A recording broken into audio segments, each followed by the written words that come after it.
strangers staying side by side, journeying through challenges with friendship as their guide. In storms and sunshine, they strive and thrive, chasing dreams and keeping hopes alive. Through spaces unknown and galaxies wide, they venture forward, with brave hearts they glide. Each new world a canvas, painting tales untold. In the vast multiverse, their destiny unfolds. In the sky of blue roses, where dreams dare to soar, together we'll find what our hearts are searching for. Through valleys and peaks, our bond never grows old. In the garden of friendship, our stories unfold.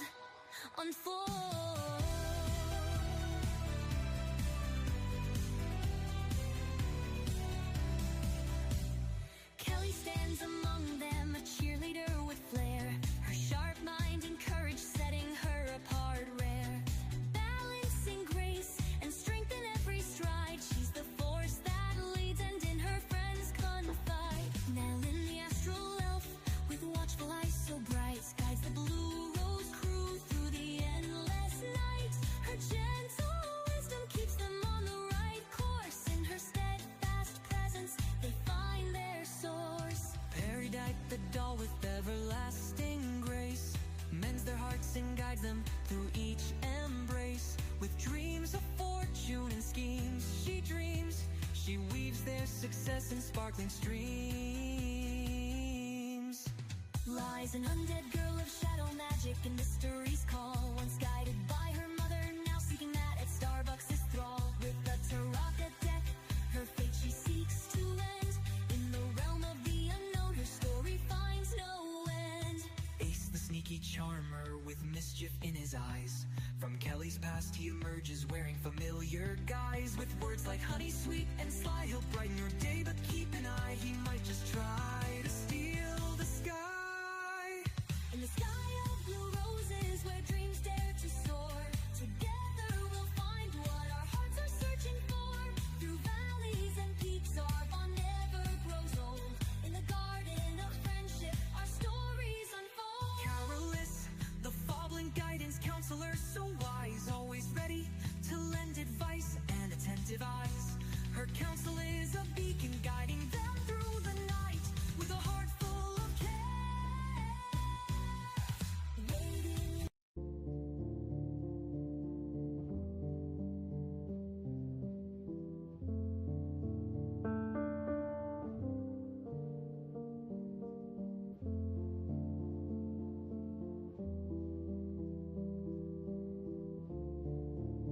You're muted. Smoke and ruined land now surround tall ivory spires that rise up amid what looks like once were surrounded by forests and streams.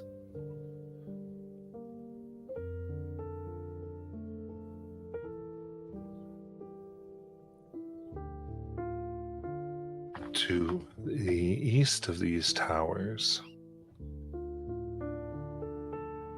one can still see the remnants of the Five Nations battle, the last battle in recent memory. They had torn banners and scorched armor.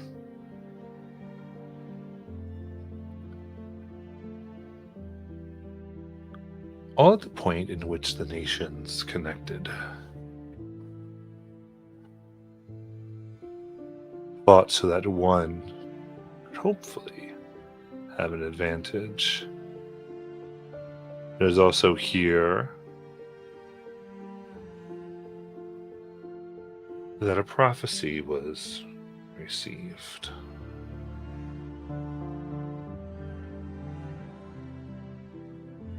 A strange light is said to have shone down upon the generals. And those around heard something being whispered. It is upon that whispering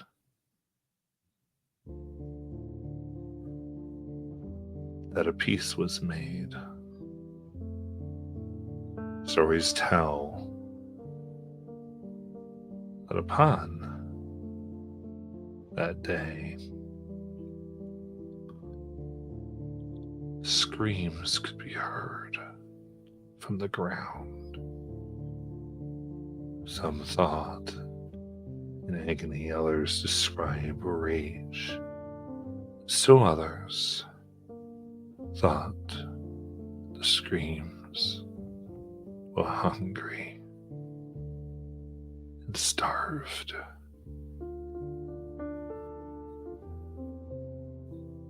But those, at least officially, from the 5 kingdoms, have never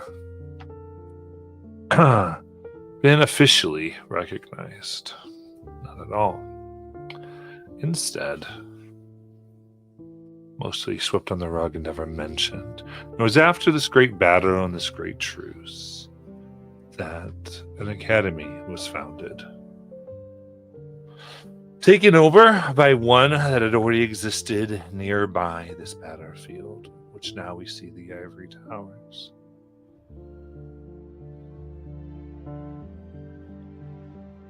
Magical berries had kept the ecosystem within the walls still fertile, a sanctuary indeed for those within. And into the sanctuary was agreed that the 5 kingdoms, Armada, Hilltop, Chastain, Polaris, and Voldane, would all send their children,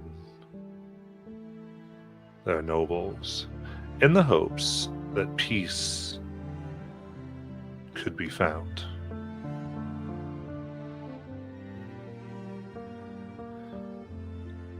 That making these childhood memories and having old alliances to fall back on would cement a peace, would reveal those who had ill intentions.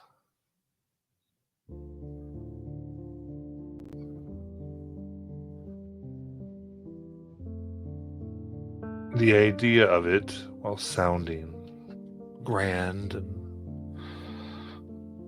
great, was muted, of course, when the first noble stabbed the other of competing houses. And the duel was said, and battles did shake up, and it is said that 3 villages, small, mostly of women and children, were burned, the residents with them, over this, which of course made for a few 2 lessons. One, that these things need to be anticipated and a dueling ground was made. And to the students of this academy,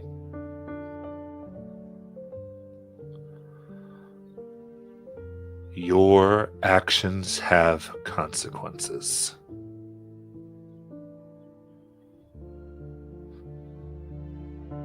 While the world beyond these walls is unseen to you,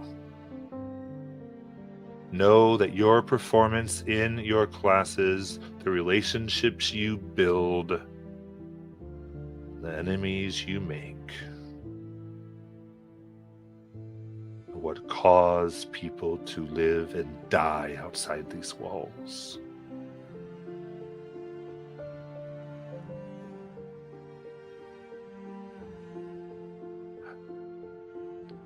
And here we strive to relieve you of that stress as much as we can. To keep it from your day to day. But do not forget it. Do not think. Should you grow weary or relax,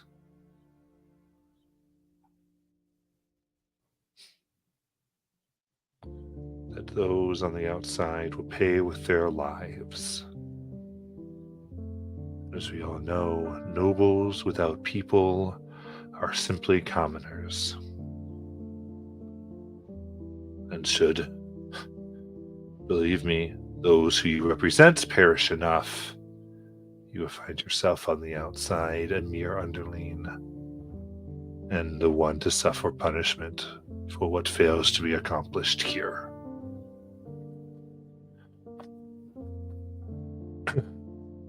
Your families have sent you, and our hopes are with you.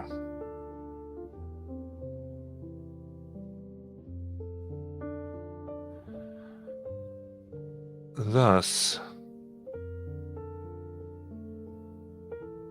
were the words of Professor Opal. Day that you five walked through a door and found yourself in the opening ceremony of a new school year.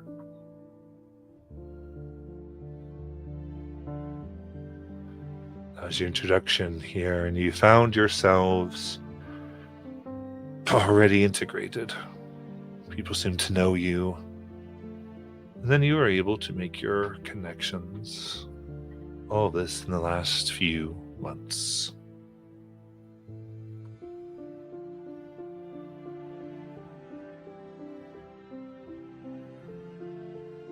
And while the promise of this frivolity is certainly the case with many things happening, the responsibility you spoke of, that was spoken to you by Professor Opal, still lingers.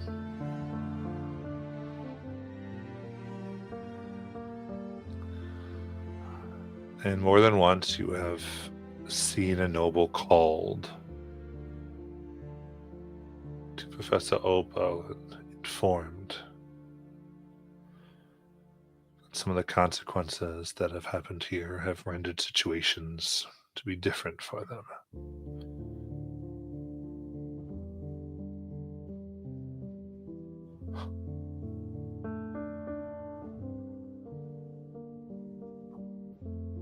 And so, as each of you on this day are called towards the central circle here, the center of the campus itself, where everyone is set to gather to hear a new announcement, I'd like you to describe, if you can, as you walk by, a scene that we might see at a school like this or a high school. This type of things that call you back and seem normal. And either a piece of it that shows the underlying seriousness of this place, or a different scene that essentially accomplishes the same thing.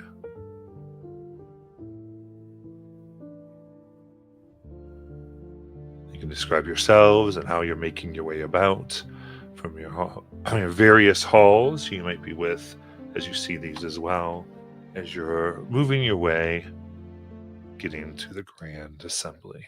Who would like to go first?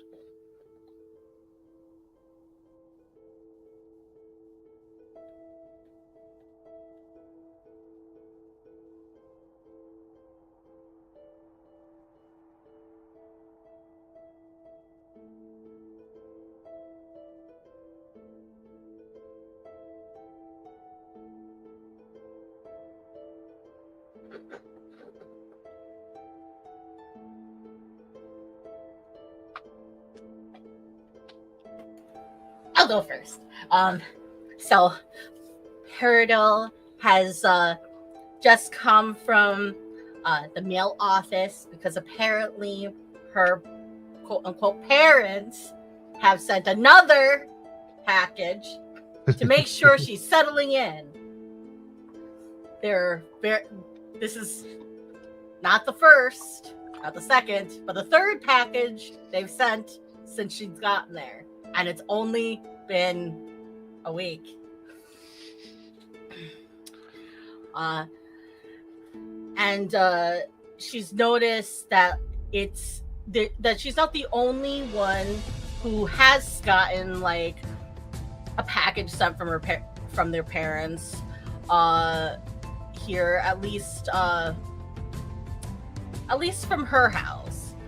She's noticed that a lot of the families have been sending things that may or may not be subtle hints that they should be allying with certain people, making sure they're making the right connections. And while she knows that it's been kind of grilled into everybody here that they should be trying to foster new relationships with people from other places, there's still that underlying I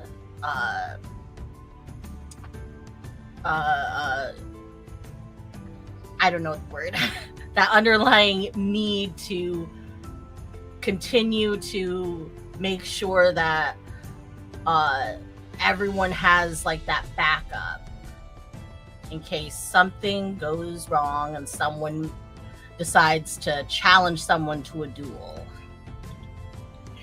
And as she passes it, comes into the circle with all the others, it's very easy to see that everyone wants to stick with their own house, their own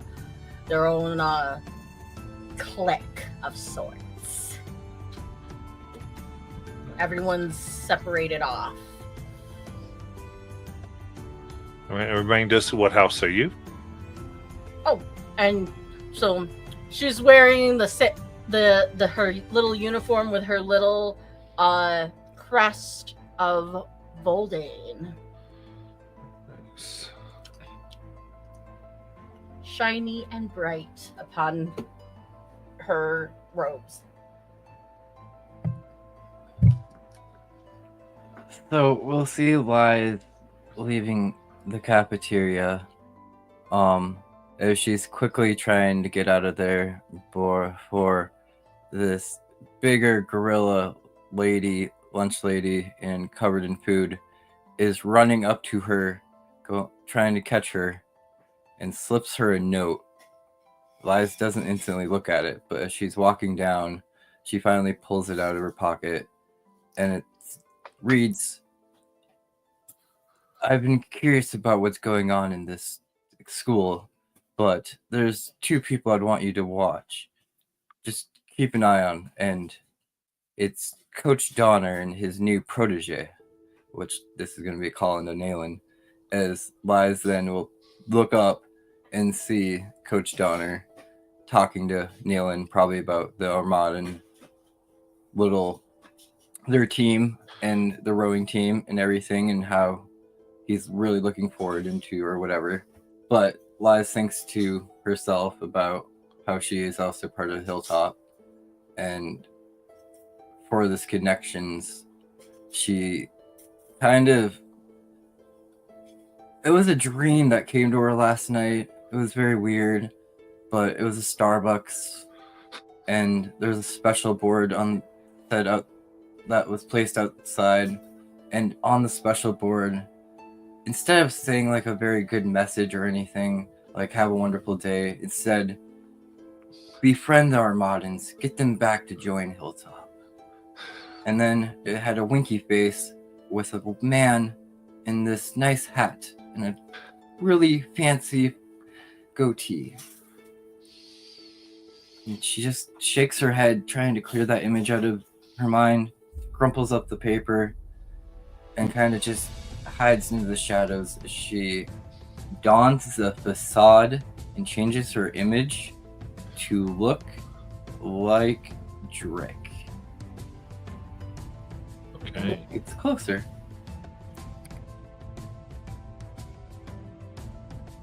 Very nice. And as you do that, actually, please give for me an instinct roll. Yes, I will. That's gonna be a 21 with hope. Okay, take your hope as you take on this facade and you look at the large ivy that runs up the walls and little patches of mushrooms. You kind of see hidden among them, observing you, Alice Richter, a fungrel, them using their natural form to hide a little bit and observe you very, very closely.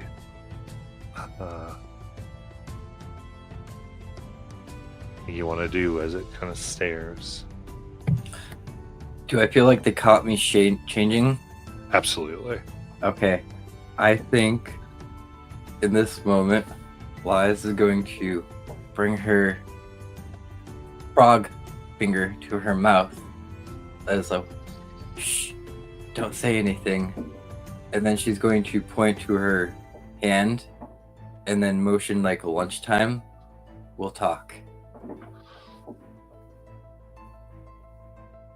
Being from the same house as you, they nod. Don't say anything else as they use their tendrils to kind of climb up a wall and to the other parts of the campus.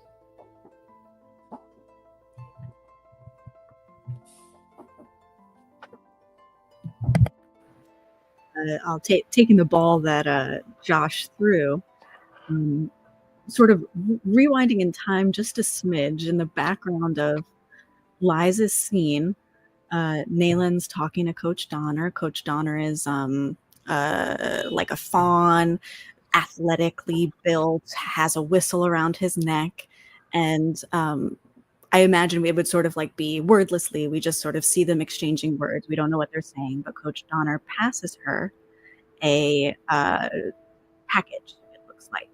And Nayland takes this package, and someone like Liz, who knows Nayland well, would be able to tell that Nayland is not happy to receive this package, but she is resigned to doing this responsible thing that was asked of her by this figure that she is hoping will, she'll earn their respect. And so she leaves the cafe and walks across campus to a building called the Dappled Court. And she walks up these winding steps. It's grand on the outside, grand on the inside. Marbled walls, your footsteps kind of echo. There's paintings hung on the walls of rich-looking people and statues of other rich-looking people and little plaques that say donated by so-and-so, donated by so-and-so. Clearly this is a collection of artifacts sort of gifted to this school. And she walks up the steps and winds her way to a room where there is a sign on the door that says the upper crust. And through the door, you can hear sort of raucous laughter. And it all sounds like male voices. And Nayland opens the door, and inside is a bunch of her crewmates. She's from the Armadan crew team. And at the center of them is the real Drick, who is this tiny frog boy, but he's surrounded by these people who are sort of waiting on his every word, and they're looking at this. I guess it could be kind of like a ascending crystal or something. It seems like they're listening to something that might be the equivalent of a podcast or a radio show or something, and it's talking about events that are happening outside of the school. And these events are awful. It might be the results of like a fighting pit. It might be the results of like secret attacks happening across the nations, but to communities that are often overlooked. So it hasn't started war, but and they're cheering for it, and they're passing money around as if these guys have bet on what is happening on the outside world. And Nayland just kind of groans and rolls her eyes, and she leaves the package inside without saying anything. And it's the updated crew uniform for Drick. And it's basically like a varsity jacket. And she leaves this package in the room, the upper crust, and makes her way out of the dappled court. I think as you go, you hear Drick's voice kind of go, Nayland! Fuck. Yeah. Drick. Is that how you deliver a package? You guys seemed busy. Didn't want to interrupt. Coach Donner sent the new jackets. All right. Everyone, why don't you unwrap them and present it to me? Nayland unsheaths a very shiny, makes this sound like fling as she pulls it out, this dagger that she uses to stab the package, open it up, and she'll toss the jacket to Drick. See, there you go. In a moment, their tongue kind of splits out of their mouth and hits it and kind of lets it land back on you for a moment. And then they put out their arms, come on, as if to instruct you to officially don them with it.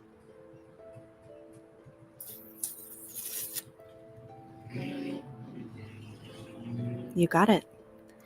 Anything for the coxswain of the team. And she will... Their stickers. Ooh. She will gingerly put the jacket on their arms. Over the shoulders.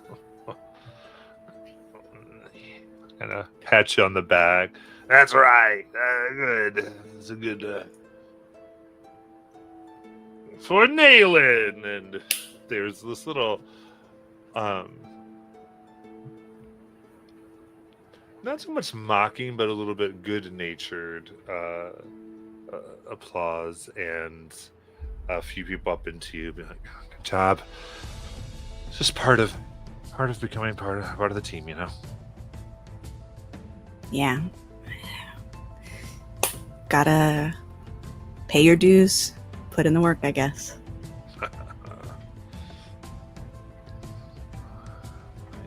You are free to go. She leaves so fast.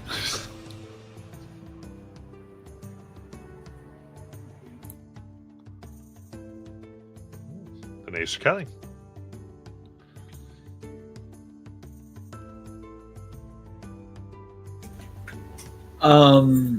For Ace, he's so probably for Ace, he's probably just it probably starts with him just walking down like the main road area. Sorry, I don't have the names of anything. I was trying to find it, but I couldn't.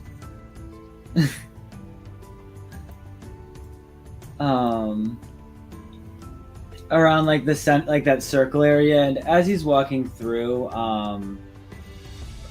most students around him are probably like actively avoiding him. as Ace kind of looks like he hasn't slept in a while. As he's slowly making his way over to a nicer looking building that a lot of faculty are walking in and out of. As he makes his way in and almost like on autopilot makes his way to an area in the back and just walks into a room like he's supposed to be there. As he walks into detention and seeing Miss Opal and a bunch of other students there, he just takes a seat in like the back corner away from as many people as possible and looks like he's trying to sleep, but his eyes are still just like wide open. Nice.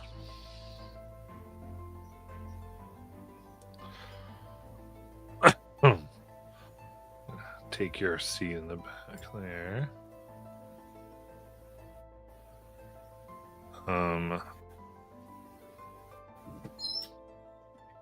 As you do, you see Grizdell come in the back of the area where everyone's gathering, kind of looking down at you, and has this nice little bag of meat muffins. Ew. Gross. And just sort of looks at you and kind of shows you them, and then has her other hand out, wondering if you have any information to exchange today.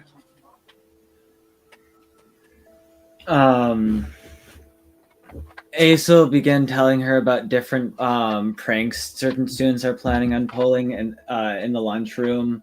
That some kids plan on putting some spices in something she's cooking to make it really hot. And that she should probably keep an eye out for that.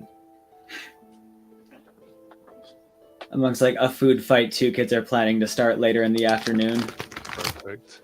She hands you. And these are a favorite of Ace's. So what flavor profile do they have? What do they like? Vomit. If they are a favorite of Ace's, then honestly, vomit's not too far off because Ace would have lived most of his life off of food he found in like dumpsters and things like that. So they probably do have a very almost like a very bitter taste, almost like a rotting taste. I don't know how to explain it, but a very bitter taste, I would say. I gotcha. Ace would like bitter, I'm gonna say. All right. I know that's not the same, but I'm still just gonna go with bitter. No, I like it. Yeah, very bitter. Better. Hands up, and let's see if that. No, that didn't focus on Twitch. Oh, wait a minute. It's probably me. Maybe.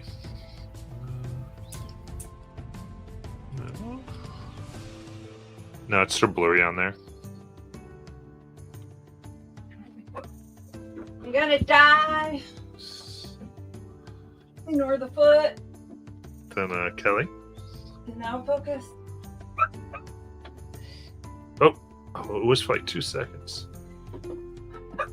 What's going on? Now. No, it's going. Go ahead, Kelly. Well, Yes. Do you want me to go or no? Yeah. All right. So, Kelly's kind of in her. She's in her environment. So yeah, she's got a lot of her old high school clothes, and she is kind of staying busy. She has currently been recruiting a lot for. Well, she's been trying to start up a gymnastics team at the school, and she's been actively campaigning for the school dance coming up to get votes for that. She's been cooking things and passing them out to people, and she, unlike some of the others, and I think probably because of just the fact that she was blind when she first got here, but she doesn't really put as much stock into whose house everyone is in, because she got to know everybody mostly through their voices to begin with, rather than looking at what they were wearing. And also because she doesn't put as much stock into those things anymore anyway. It's almost kind of cliquish to her. And so I think that she is more likely to be the type who's kind of going up to tables and talking to people and trying to. She's probably currently at the rec center where she goes during her free hour to pass out muffins and campaign, hands out posters. And she's got with her construct, who's basically her little construct CNI dog, who just kind of follows everywhere and just kind of leads her around whenever she's not at her own, or whenever she's not in places that she's not as familiar with, or that might be a little too crowded. I would say that she's just kind of a regular face to be seen in those areas. And probably sometimes as a result of that, it gets I don't know if she just overhears things or not, but she just kind of is kind of around people when they're in this social gathering point.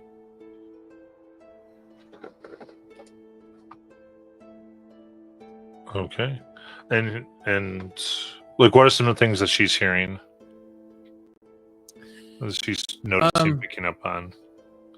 Well, probably everybody uses a very guarded language here. Like, they probably use words like, we're going to prank so-and-so, and it turns out to be a lot more serious than just a prank, or we're going to, or just talking about a party that's coming up that might actually be where people are gathering to discuss strategy.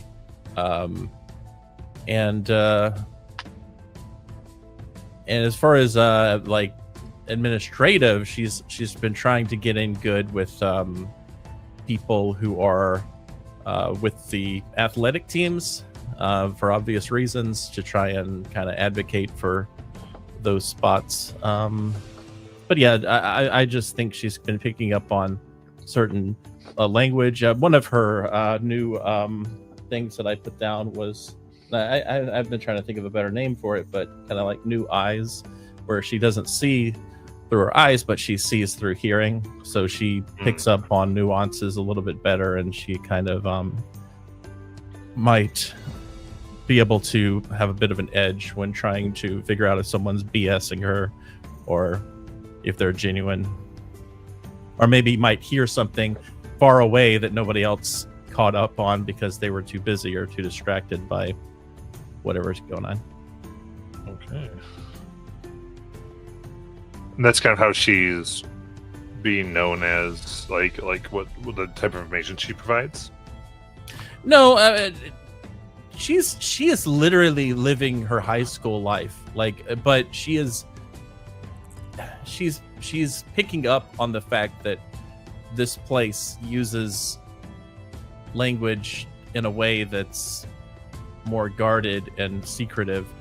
I don't think that she's trying to run missions for Polaris, because she doesn't genuinely care about Polaris, but she only cares about them to the extent that they can get her a seat at, the competition. Okay.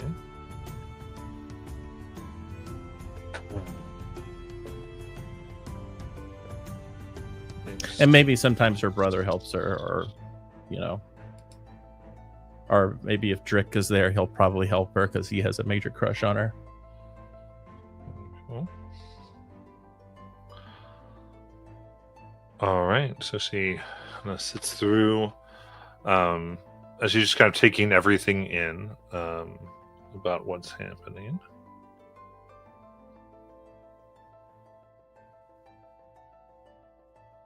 And with that,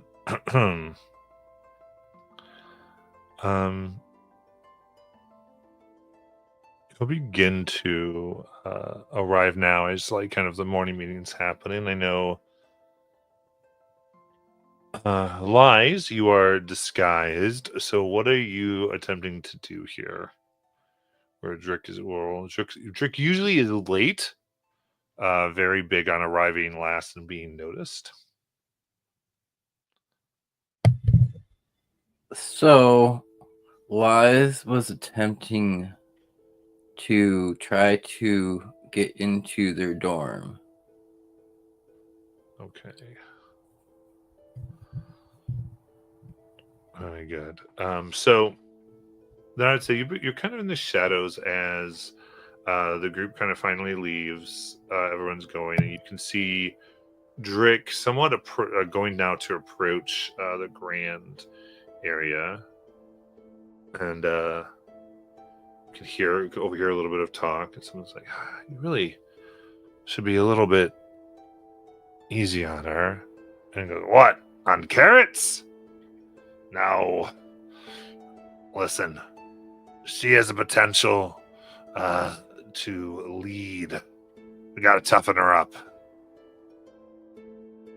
All right.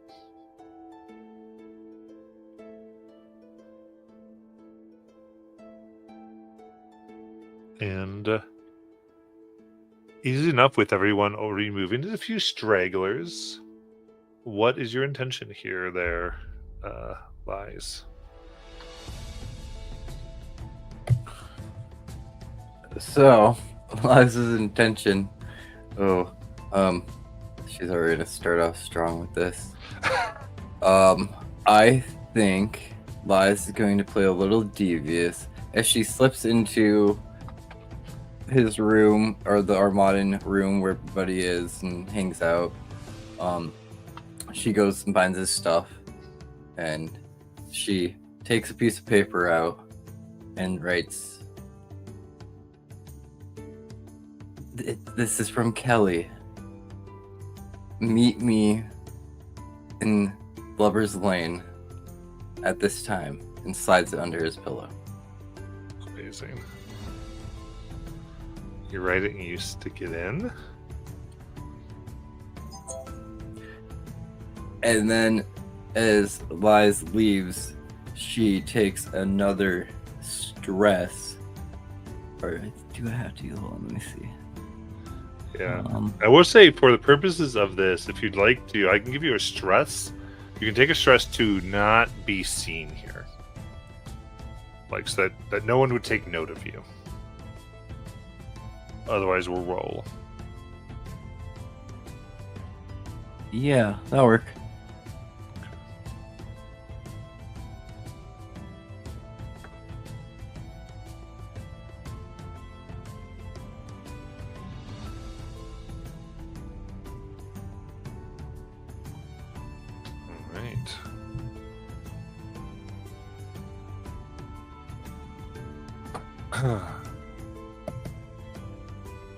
And then as you all begin to assemble, we finally get to what is known as the area of the fifth door, where, of course, everyone is gathered except in the center, where no one will stand on the school seal, but people are on various of the steps. Some of the ones that come just around the ink, and are generally there. Some in front of the library, and those who are more senior tend to be a little closer in and around the seal, and even the professor will not stand upon it. But of course, Professor Opal, who ultimately takes care of detentions and relations between the various houses, is there. And comes up there with her large Herbogue frame. And she clears her throat. Some of you may undoubtedly be aware of what time it is, and you hear there's various giggles that spread around. It is, of course, time to choose our prom monarchs. And as they do, there's cheers and squeals from around, and everyone's giggling, and there's just this chaos of loud noise that breaks out before Opal Bayland takes her staff and makes a hitting on the ground, and there's people begin to quiet down as she eyes them. Suggest you all be quiet for my announcement before you have to see me later. They kind of smirk and laugh a little bit. And what are all of your reactions with your crews when the announcement of the prom monarchs are made? Liz turns to her group of friends that she's made in Hilltop and just gives them a glare because she knows already that they're going to put her as the prom queen. And she's glaring at them like, I hate you all.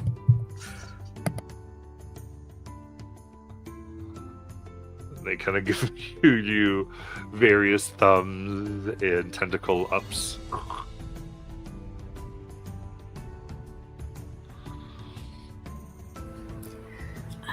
Naylin, I think, sort of as she was finding her seat, I think that Armada and Justine have a decent relationship, and I think that she would choose to find Ace and try to sit with Ace instead of sit on the edge of like where Armada is sitting. And she would do that thing where like she'll tap him on the shoulder on the wrong side and then sit on the other side. It just clearly like stuff like she's like really not interested in whatever this announcement is at all, and she's more interested in bothering Ace. Then you'll find Ace looking like he's trying to sleep. Like his head's fully... Your volume went way low. Oh. Is this better at all? Yeah. Okay. Then you find Ace leaning back in a chair, his fully like sprawled out, looking like he's asleep. As he also does not care about this announcement at all.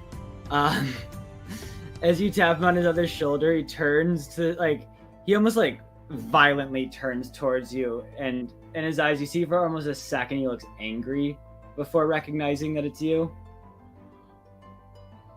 Oh, what's up? She sort of like makes this face like sort of like mock, like, whoa, my bad, buddy. And she's like, nothing. I thought you'd really want to hear this announcement. They're announcing prom queen. Pay attention. Don't fall asleep. It's an announcement. Oh yeah, that's very important. I shouldn't miss it. And she's just like falling back asleep.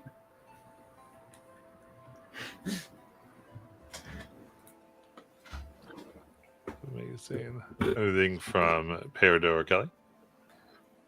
Did I hear correctly that those from Hilltop or like Liza's friends were looking to Liz as if she was going to be nominated? Okay. So Peridot doesn't exactly like care so much about prom monarch, but so she's like looking through the crowd to see if she could spot her friends, and like she sees Lies getting looked at as like getting eyed by the group around her, because she's noticing that like some people are being like, oh, this person should be nominated, this person should be nominated, kind of thing. And she sees Lies, and then she's like, and then she looks over to maybe where Kelly might be, and then she kind of gets this thought in her head, and she's like, what if I design their prom dresses? That would be the greatest thing ever. And then, what if I design all of the prom monarch's clothes? And that'll get my name out there. Ooh. And she just starts plotting that this is going to be her great quest, other than our actual quest. Right, yeah, our actual quest.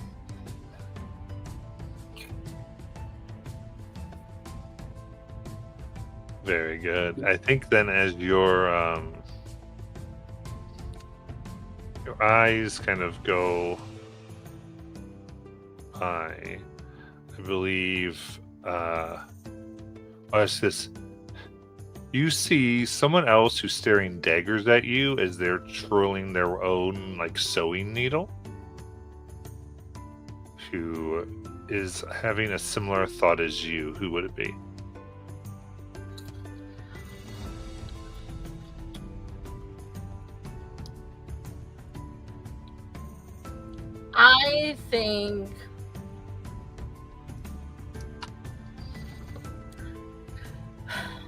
I think it would be another person from Voldane.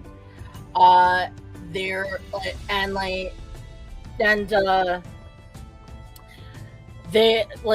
they have been known out of a lot of like the other people of Voldane to be wearing like the most like highbrow, ostentatious things since they got here. They are not afraid to show that they have a lot of money, and they want everybody to know it. Very nice. So, in that case, we shall make this an elf Voldane.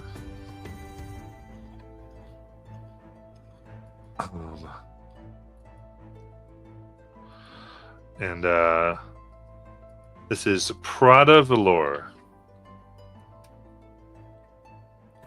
God.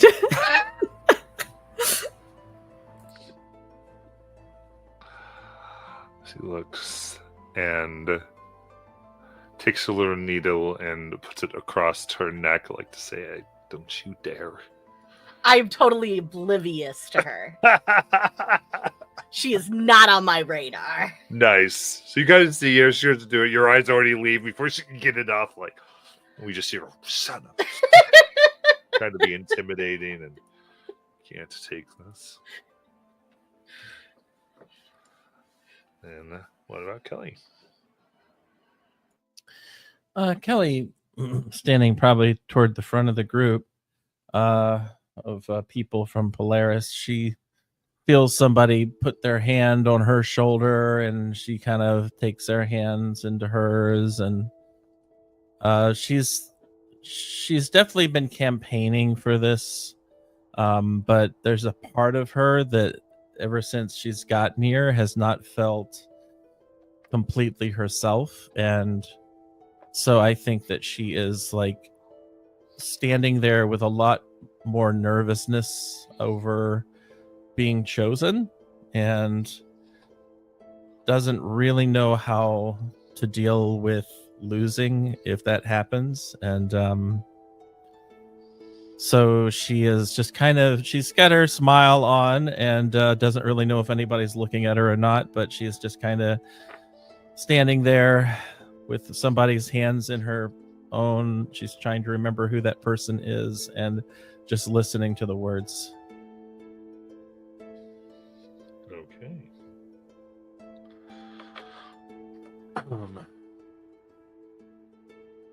And as this person kind of like goes down, as they begin to say something, as you hear their voice, you remember who they are. Who are they? Oh, I don't think we have any students in Polaris, do we? So they are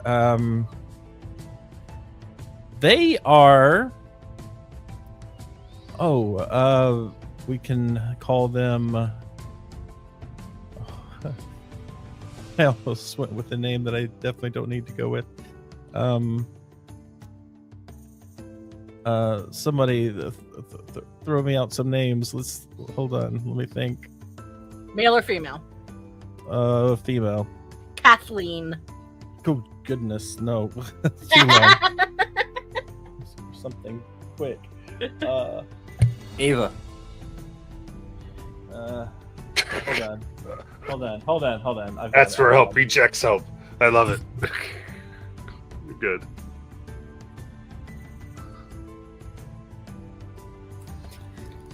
If Kelly's holding her insecurity close to the chest, would it have to be a student? Because Professor Wabu, who's like our guidance counselor, is from Polaris. Right. So is Zarina Vale. Yeah, she's not a student. But Right. I'll Might not be I'll used if you don't her. need to. This is Sophie. Perfect, Sophie. That's quick. I like it. So, and Sophie is like this nerdy girl who is like constantly assisting with like lists and like keeping up with like the inventory of muffins being made, and just has been a big supporter of her campaign.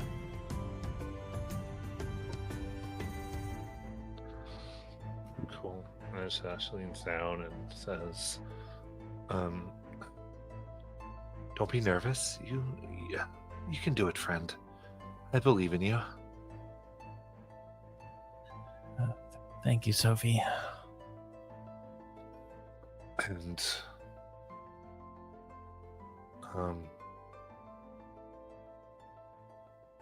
as she does this, you feel this metallic thing in your hand, and as you kind of run your fingers around it, you realize it's a ring with a type of sigil worked into the top. And you've been at this enough to understand it as a star surrounded by a circle. The sigil of Polaris.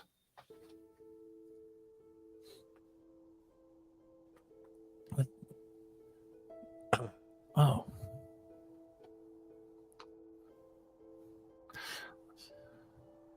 And with that, Professor Ober begins to continue. She goes, "Now, this year, I need to let you know that the selection processes for the monarch, as well as the court, will be different." And there's all these rumblings. This will not be a simple vote, as it were, at least not from the beginning. We will have several announced and unannounced trials. The first of which, of course, will be the nomination.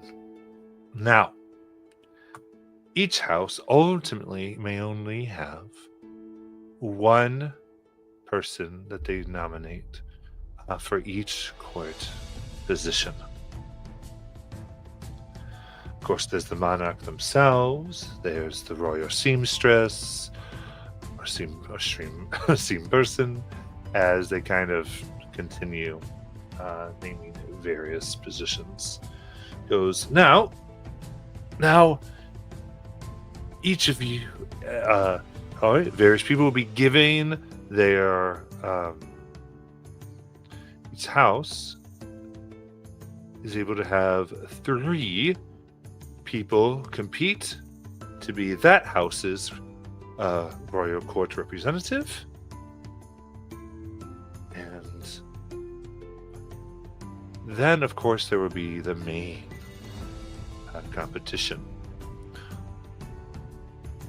And as this is saying, as they're going through this, This is where there's almost immediately a lot of maneuvering, as in some way each of you become aware that this supposedly secret announcement process has already begun and people are already prepared for it.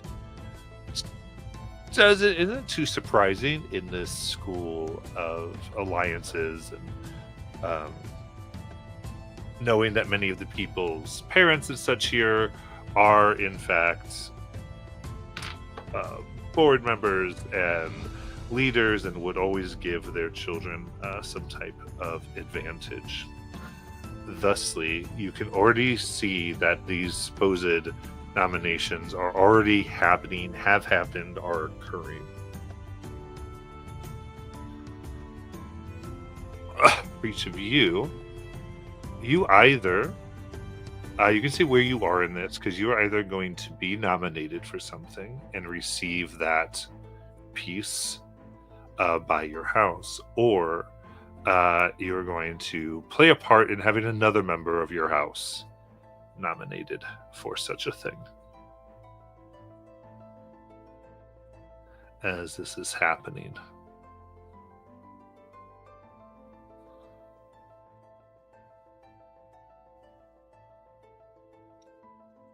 And so, tell me how you'd like to do this.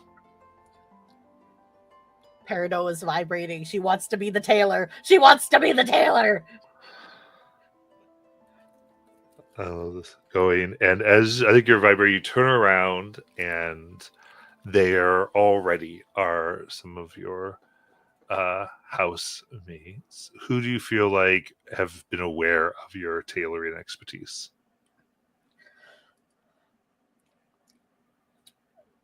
Definitely Goose.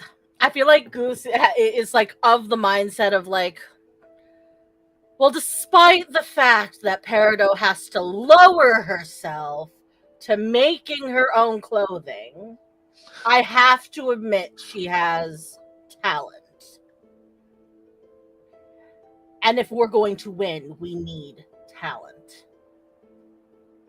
Why are you making my brothers sound so pompous? First to do the voice, it's done. Like the Star Trek rules, first to say it, get the pronunciation.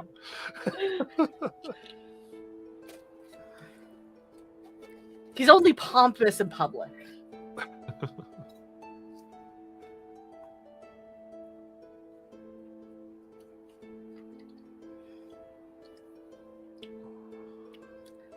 Because Goose is saying it, other people are like, yeah, you're right, Goose, you're right. Yeah, which I don't know if I missed it. Why is Goose in a different house?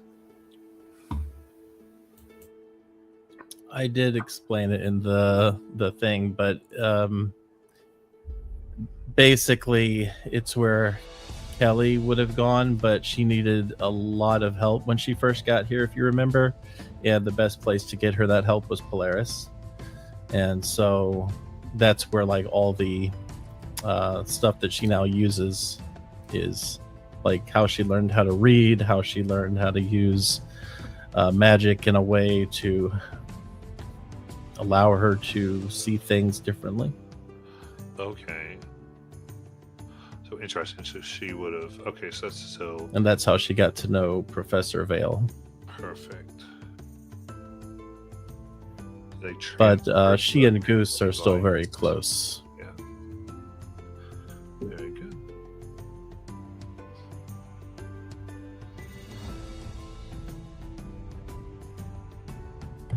So, Freddy, Jason, and I think Ellis have all plotted secretly while Liz has been watching them, because they all formed a huddle and then started snickering, and then they all turned on Liz and raised her up.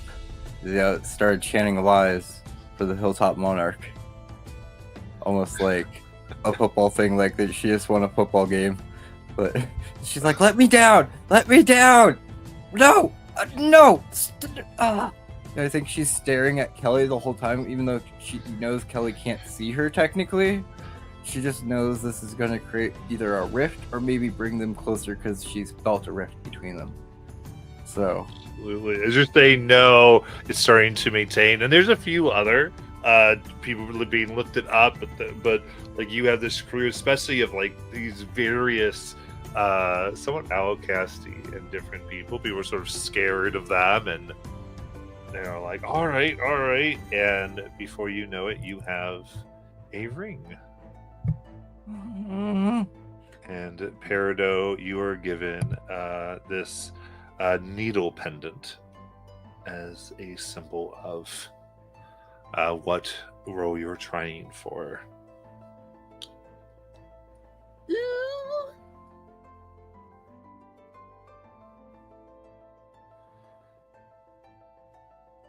And who's next?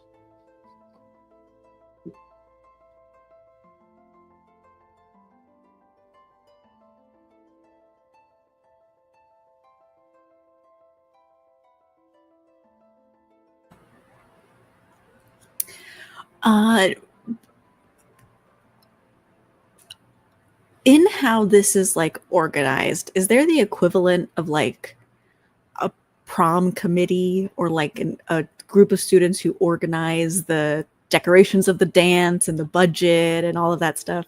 So it would be So when I lifted up the royal court, you can make any position you want, Excellent. and imagine- once you speak it, it exists. I think Nalen's sort of on the encouragement of Coach Donner, who sort of has been asking Nalen to be more social with the other houses. I think she sort of like throws up her hand and wants to be like prom secretary. Secretary of the houses. Yeah. Which is a royal position. Lovely. Definitely. And what do you think would best represent that for this trinket you're handed? A pen. Very nice. Do you feel like it's like a pin pen, or is it? Because we're saying it's some type of jewelry or something that would adorn. Understood. It would be Just go a check it. Whatever you want. yeah. Let's make it a pin pen. A pin pen. I just looked at the clip and it just used the pen clip. But it's up to you. Do you want to be a pin? It could be what are those called? Those things that professors have. The like thingy where you stick your pens. A pocket protector? Yeah. One of those. Oh my god. And it goes right in her uniform blazer.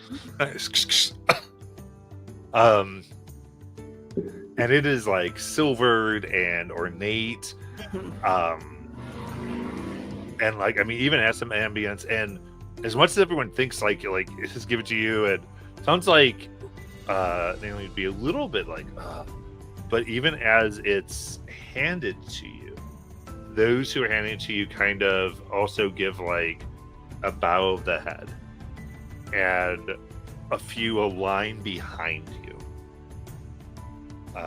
given its status. And you're suddenly realizing, like, just by being a nominee, there's a certain status that's just been given to you.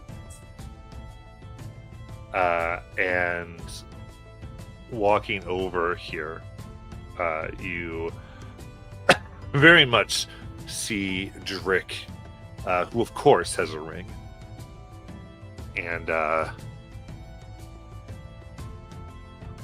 leans over and goes, "Don't screw this up, Carrots." And kind of gives you a pat. She sort of like is sort of pushed forwards by the force of the pat, and she just kind of like gives him a big thumbs up, big smile with teeth, but it's fake.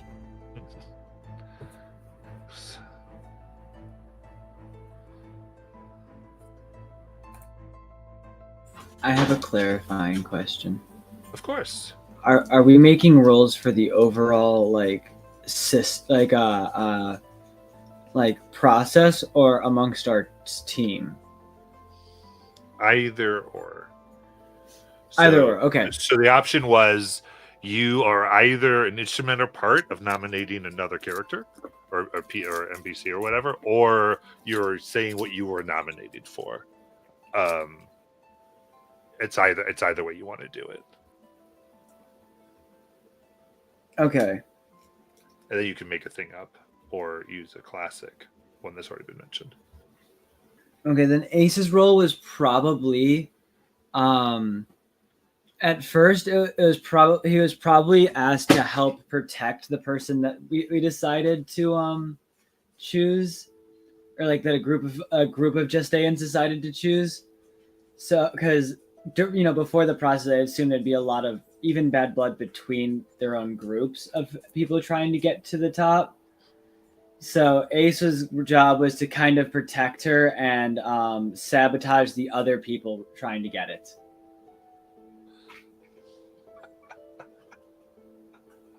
Amazing. Then,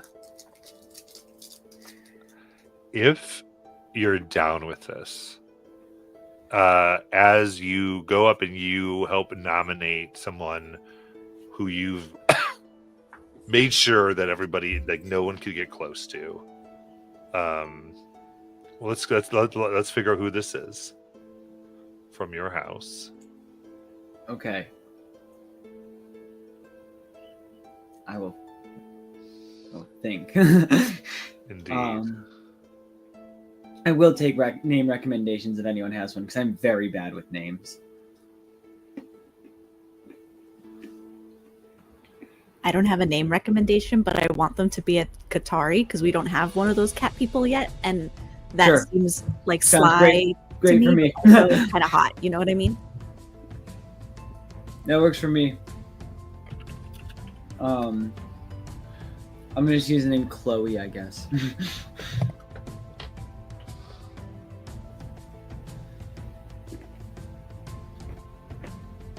Perfect. So you have made sure Chloe is a nominee. Yes, and even after the election, Ace has to do every once in a while, shares rounds with different people and making sure that the other people from the other houses that got voted don't mess with her now that she's in. Yeah. So he is still You're just personal saying, security. right? Yes. He is still personal security every once in a while, and he does it for information or food, Nice. which either they're willing to provide him, otherwise he wouldn't care.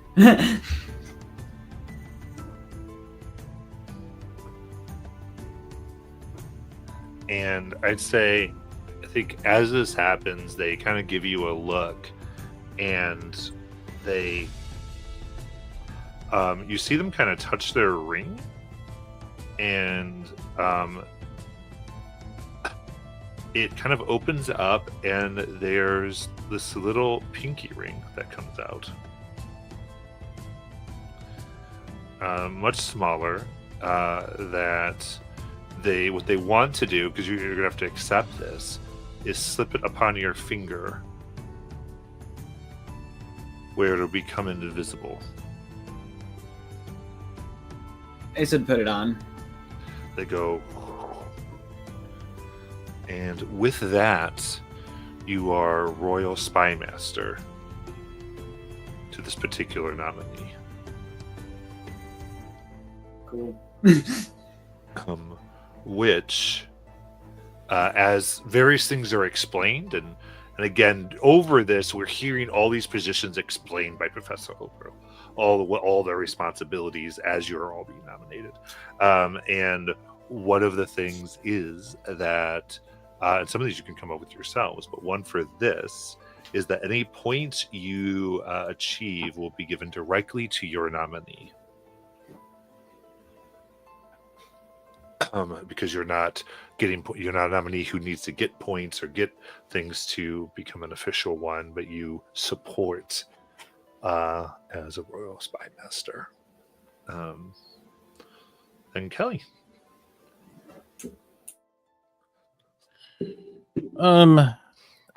she probably hears some people kind of dividing up and just kind of taking to their positions around her, and all of a sudden feels very small, doesn't really is trying to think of what she can say to be heard, and feels like the crowd has probably kind of blocked her out. But then there's like this silence, and there's like this group of students who come up to her, and they basically present her with the nomination. And then she realizes they were actually mostly coming to sort of a formation to make an official recognition of her. And probably for whatever reason, even Coach Donner comes by and says, "Hello, y'all, what's going on in here?"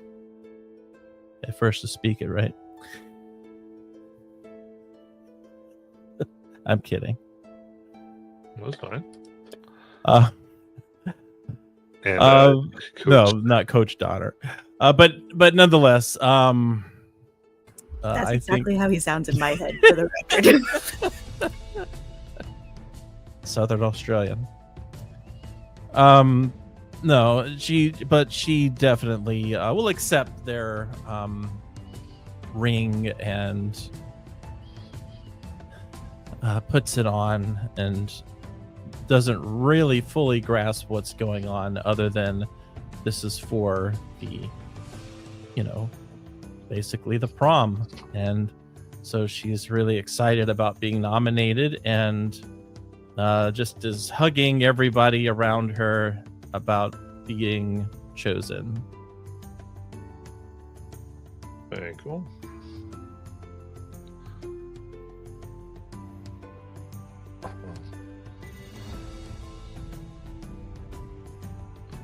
And with that, you see some of the various nominees rise up here.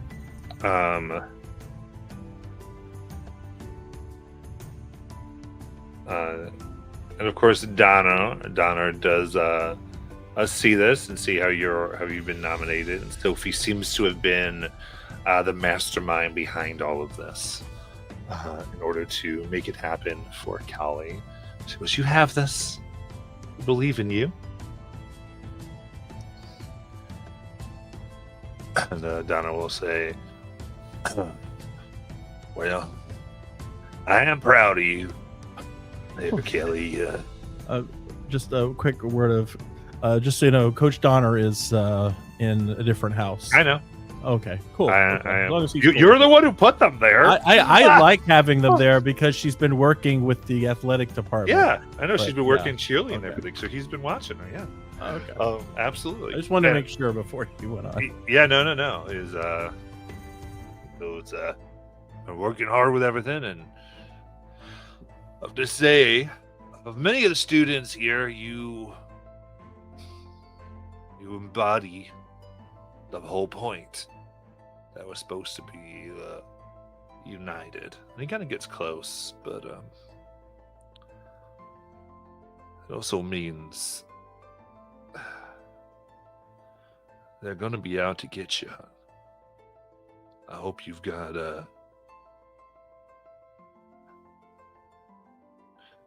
I want to trust everybody who helped you get this position, all right? Thank you, Coach. Don't worry. I've run for homecoming and prom. I know how backstabbing people can be.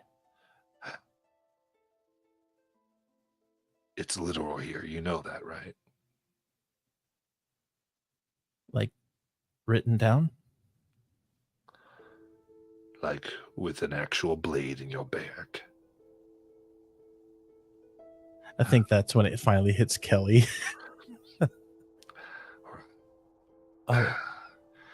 Well, I can't interfere. Good luck. And kind of moves and looks, and I think in this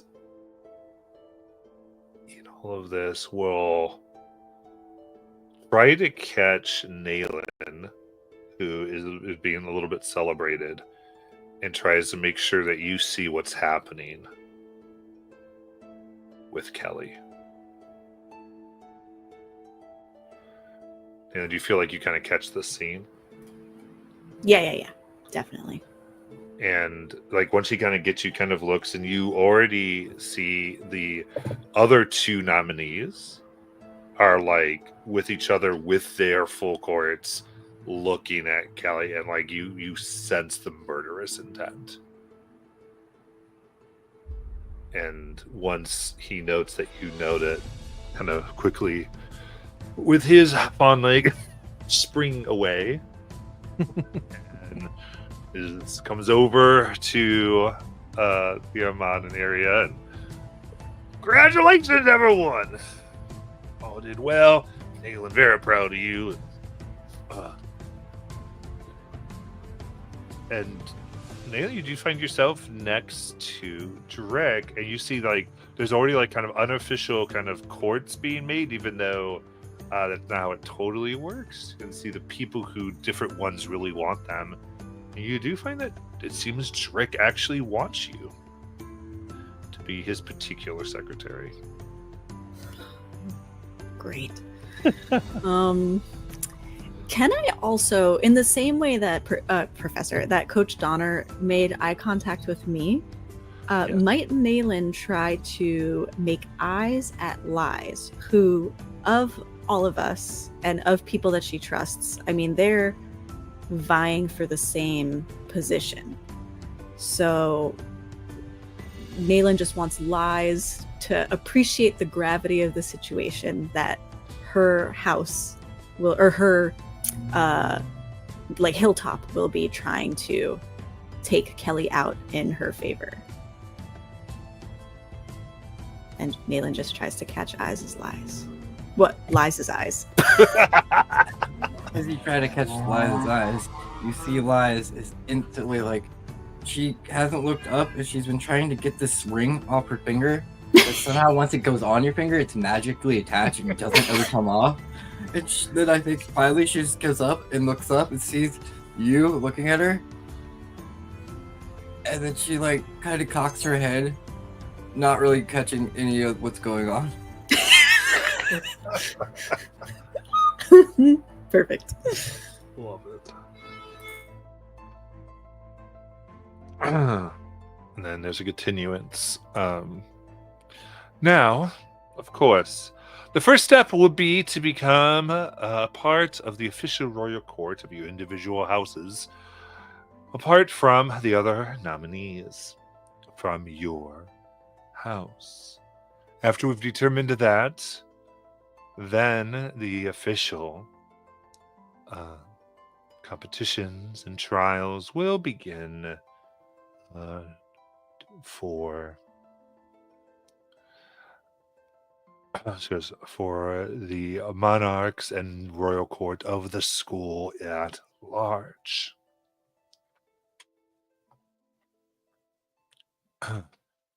Now, it should be known that due to the rules and the way this has been set up,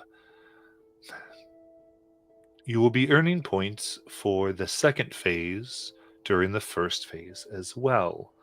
You can lose points depending on your behavior and embodying or not embodying the values of the school.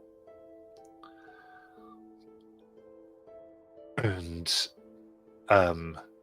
of course, there are the official rules that have and are being maintained by the protectorate of the school,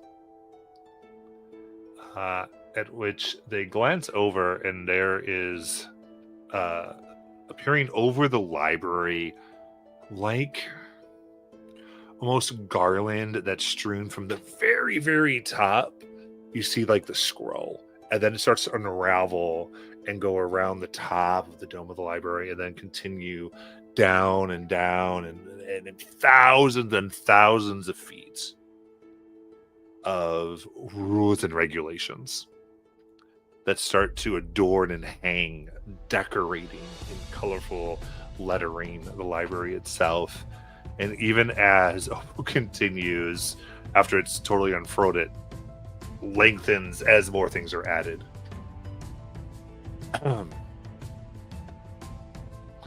She goes, well,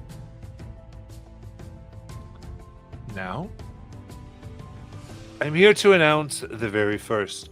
The other addition here is this year for team competitions. You may not team with those of your own house. And at this, there's a stop, and you hear rumblings. This rule was clearly not known. And in fact, there's like a lot of starts among even some of the teachers, and they look and they realize that that last bit was the bit that was just added. And as I'm doing this, I want to keep pausing, and I want to hand if you feel like anything is happening in your immediate realms or vicinities at any of these announcements. I think for Kelly anyway, she'll ask one of her people who else was nominated from the other houses, and so that she can go and meet them and just kind of congratulate each one of them, and probably is doing something along those lines to try and just, do the political thing, which she's used to doing. Okay. So you're trying to like lightly meet everybody as these rules are being said. Mm-hmm. Very cool. Yep. They go, okay, yeah. We can go around and talk to everybody, and you start to move all around. And all these, and This is a school-wide competitive portion? And I would say for this, Jackie / Kelly, what we're going to do is these people are going to be kind of known as we need them for the narrative. Yeah. But you will have met them and can use that, if that makes sense. Okay. So we can definitely like chalk this up because I think it's totally within Kelly's character. But I think like as we're doing this thematically, so that they're not controlling our narrative, but they're serving our narrative, or introduce them as it comes thing. Cool. Go ahead, Robin.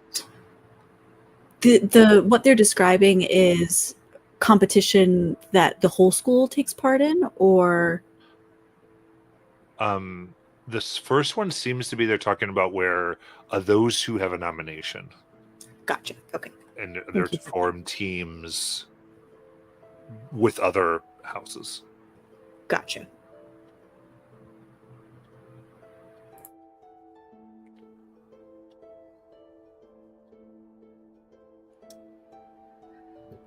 I think in the Voldane pack, they had been like kind of like gathering around the like discussing amongst themselves, and as soon as it was said that we couldn't, none of us could partner with our own house, everyone's heads just immediately like snapped. Like you could hear like the audible snap as everyone's heads just turned back towards it was Professor Opal who was talking, right? Yeah. And to look at her, just like, what do you mean? Look upon their faces, and there's just like this utter like awe of like, how dare they impose this upon us? We were going to win. Now what are we going to do? Very nice. Not fair. I think as Liz turns to see the reaction of Hilltop, it's totally something where she's almost scared for a second, because she looks and she sees each of them kind of have a slight grin. Like this could be a chance maybe for the house of Hilltop to either move Lies up in position or just figure out ways. So they look at this as like an opportunity, more or less. And I think Lies catches that, and now she's kind of wondering about that look Nealon was throwing her earlier, wondering if this kind of makes sense now. As she starts pondering these things. Absolutely. For Ace is probably like a noticeable absence of people around him. Like when everyone else got announced for their things, some like people would go to them, congratulate them, say whatever. But even amongst the other Just Stay-ins, Ace seems to be particularly still disliked. Very nice.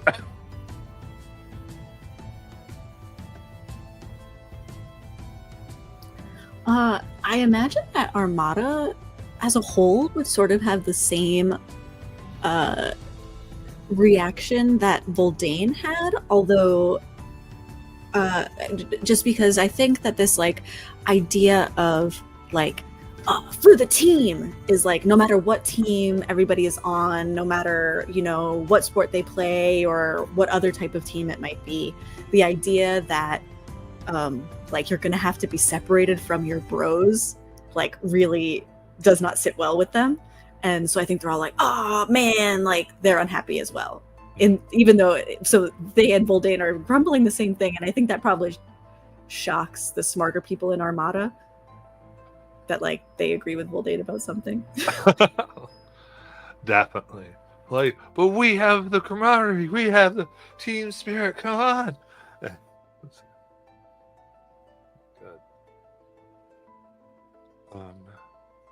With that,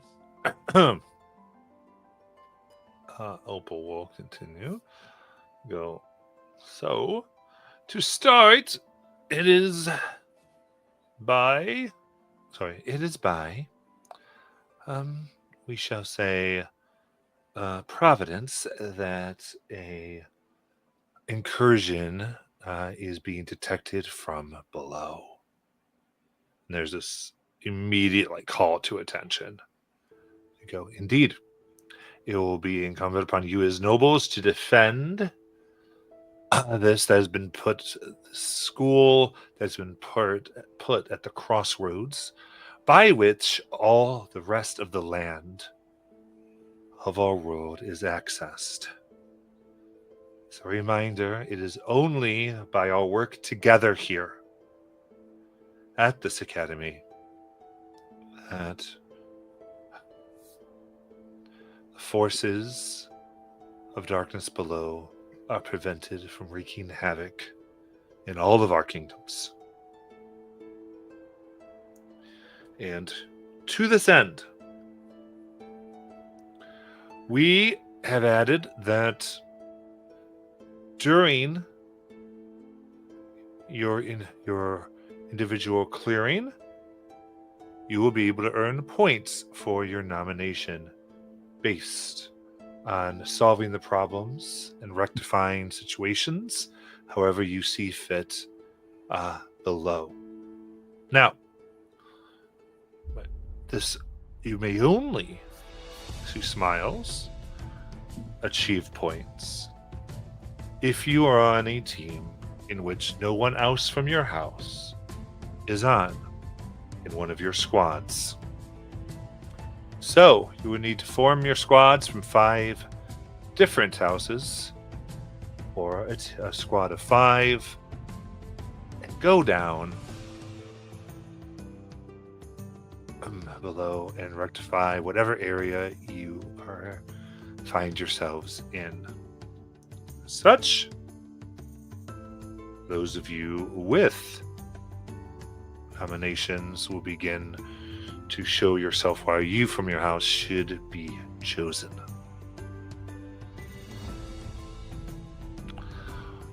Now, with that, our detection systems have noted the coming incursion. We will need to deploy our squads tomorrow morning. So you have the rest of the day to get your affairs in order. Any last guidance from your teachers in your classes today? And can't end this without reiterating that this year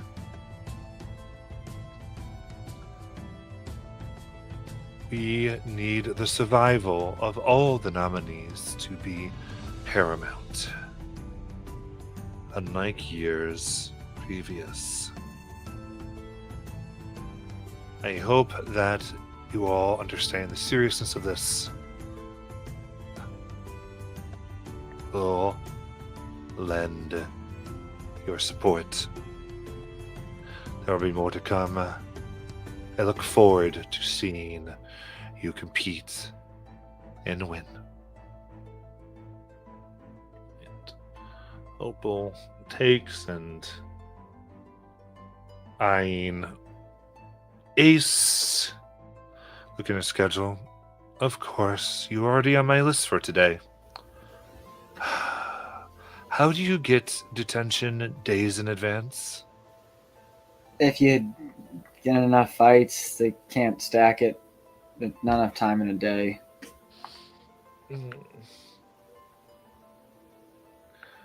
Just remember, you can hurt your nominee as well.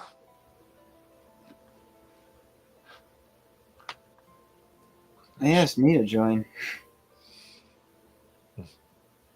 She nods as she proceeds away. What'd y'all like to do?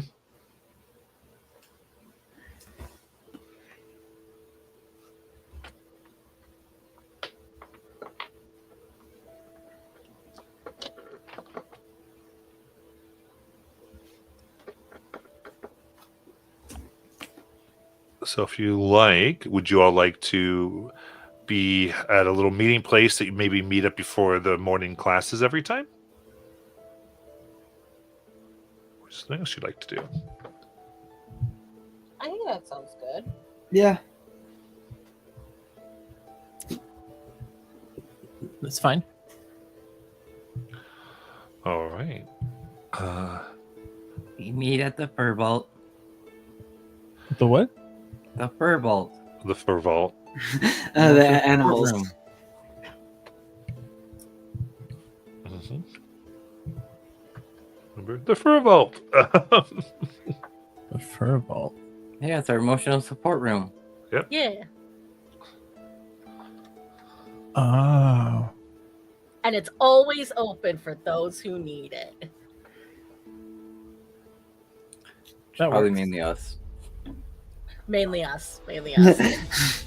Yeah. So you proceed down the 4 terraces, by the Glitter Grove, and over to the Fur Vault itself, which doesn't have anybody currently, and there's tons of amazing fluffy animals here. And I think as you enter, what ones immediately come up to you, or which ones do you seek out?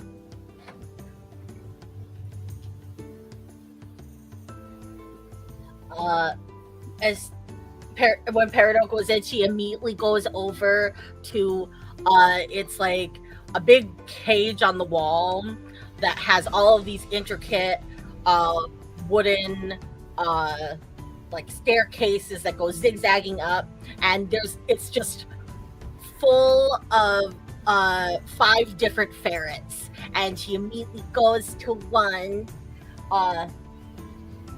and its name is Pepper because it has like little black speckles on it. And she just wraps Pepper around her neck like a big limp noodle. Very nice. Wraps them up. And... I think when Kelly comes in, she usually sits down pretty close to where the door is. And rather than seeking out animals, there's usually a couple of critters that will come up to her. And they're mostly calm animals. They're like, not cats, but like maybe some type of wild cat, like little kittens, and they will come up to her and climb on top of Like her. young And catamount cubs, basically. I'm sorry. Like young catamount cubs. Yeah, and so they basically just kind of sit still when she's got them in her lap, and almost as if they just kind of know that she's not going to run around and play with them in here, but they can still hang out.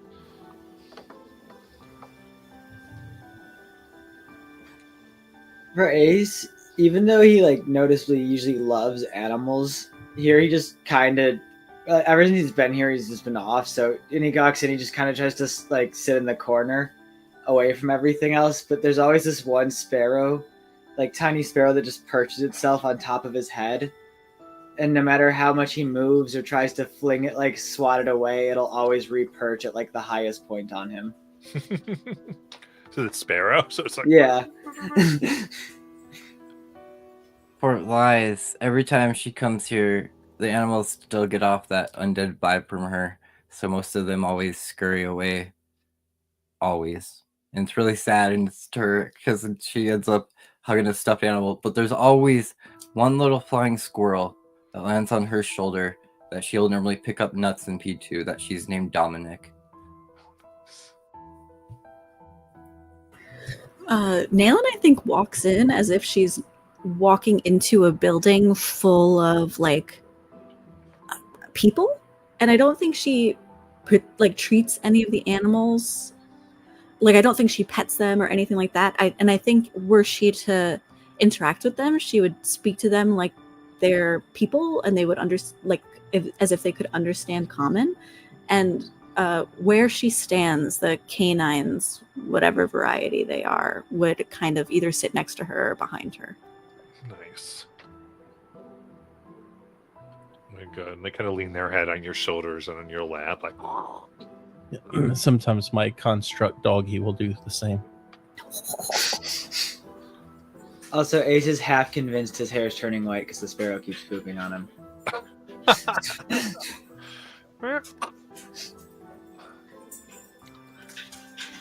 Very good. Then the scene is yours, my friends. So that was a lot today. It was interesting for sure, I guess. Kelly, does your ring come off?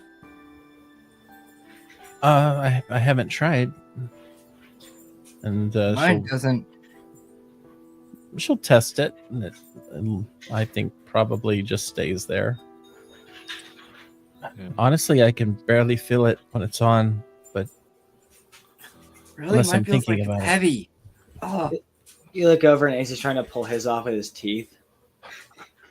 So the rest of you, it looks like Ace is chewing on his finger because it looks like there's nothing on Ace's finger. did you not eat today again? I ate. Are you just that hungry? Alright, it's not important. Never mind. yeah. And congratulations, Slice.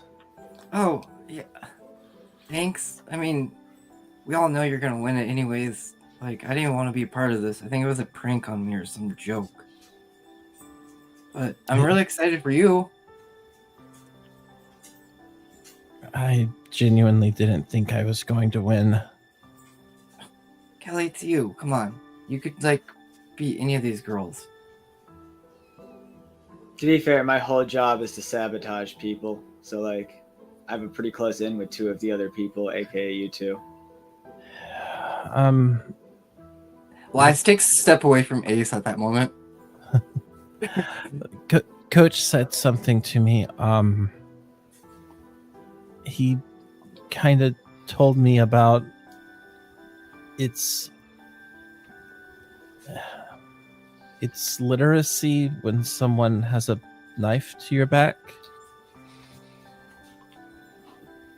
It's literacy when somebody has a knife to your back.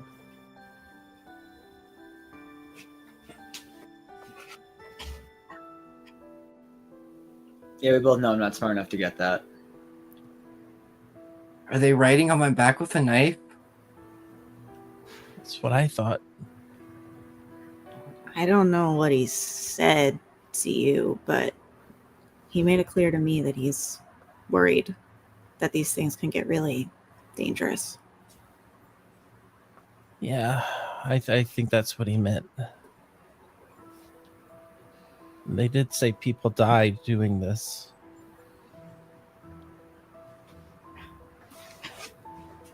What did they even mean by points? How do they calculate this stuff? Do they have people watching us? More than likely. I always assume someone's watching us.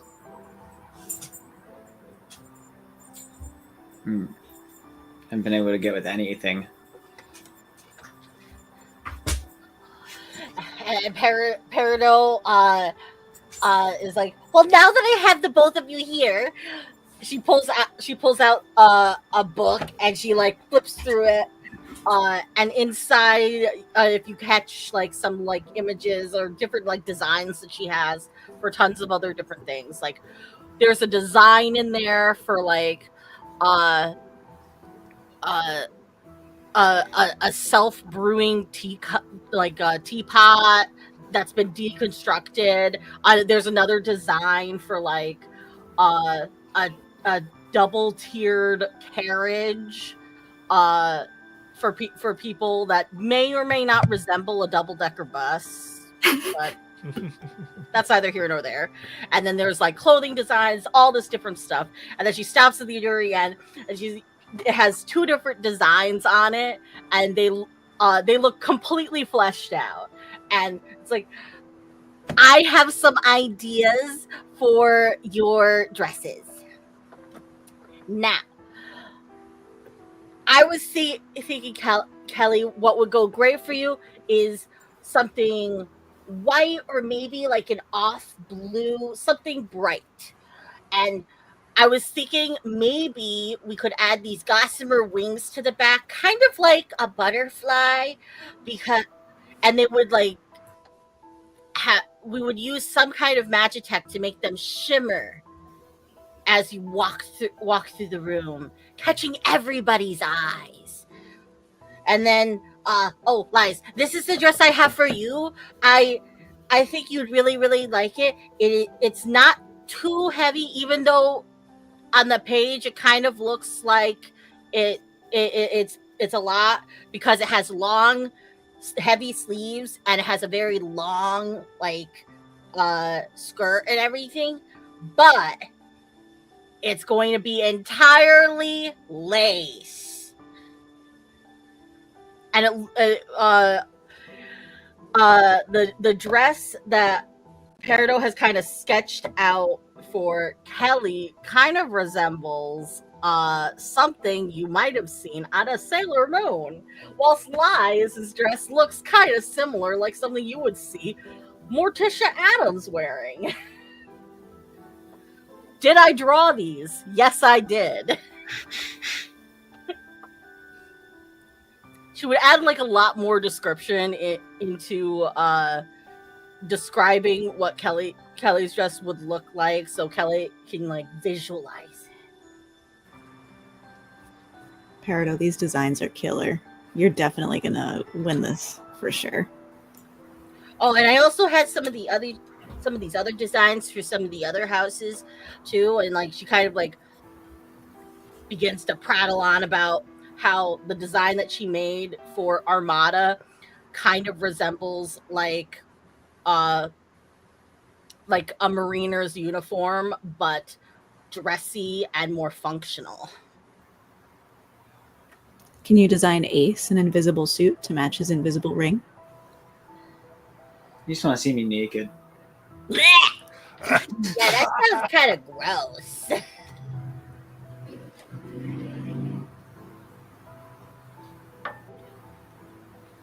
I'm sure it looks lovely, Peridot.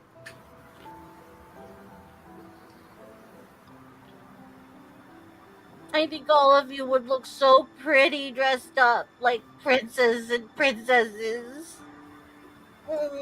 She's just all like, she's all like happy and gushing. She's completely forgotten about the fact that like people could be murdered over this.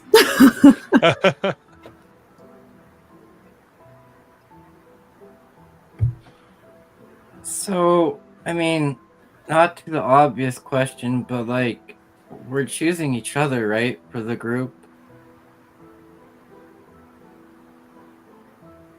Honestly, I don't think I could work with anybody else. Yeah, I sort of just assumed. Oh, for our work group that we have to do? That one? Yeah. Oh, yeah.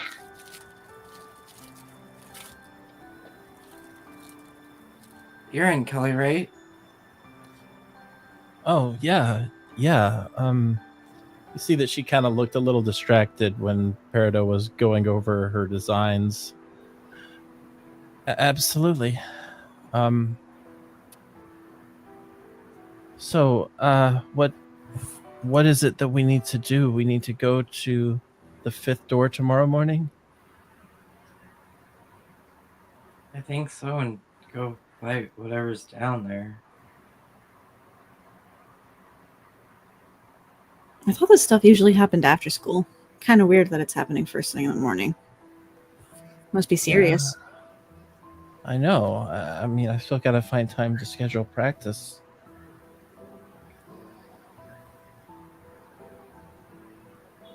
Ugh, don't say practice. Coach wants the crew team meeting at sunrise. It says the water's better or something. Well, I mean, you could always switch teams. Or skip it. What? Never mind. I just meant, I mean, if you didn't like road team, you could join gymnastics team. We meet in the Honestly, afternoons. I think I'd even be better at gymnastics, but I don't know. This is what my world family wants me doing. That's the only reason I'm here. They don't have to pay because I'm on the team. Some kind of Oh. scholarship? Well, yeah, but maybe there's a scholarship for the other two. You should ask Coach about it. But I just remember the last time we all were on a rowing team. Elias, I specifically remember you.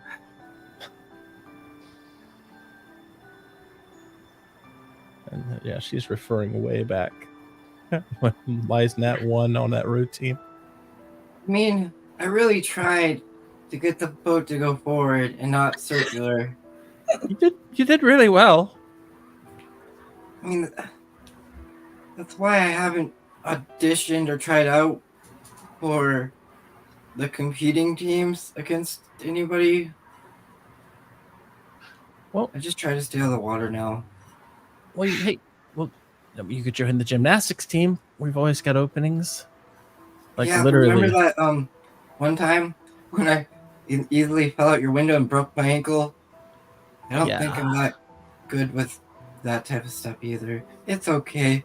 I've learned a lot in this magic, and the books are pretty cool. Oh yeah, I've actually been reading again. And you guys, there's a lot of like dark history around this like place. I don't know if you noticed that, but I've dug into the mysteries. One of the dorms is called 404. Everybody disappeared. There's one of the screaming halls. There's some weird stuff going on here. Yeah, that's actually kind of a recurring theme here. A lot of places where people disappear. Do you guys think that's maybe why we were brought here? To find the missing students? Or maybe to go to the dance. And win Kelly her crown. Or That's Lies why we were for brought crown. here. I'm pretty Lies. sure we were brought here to win you your crown. No. Either ways, it seems weird that we'd come here just to win an award. Does it? Yes. I don't think you realize how much importance there is behind the crown. Didn't they also say that it was like super important that like things go well this year? That nobody dies. Yeah, like nobody dies. Do you think that's the reason that we're here to make sure nobody dies?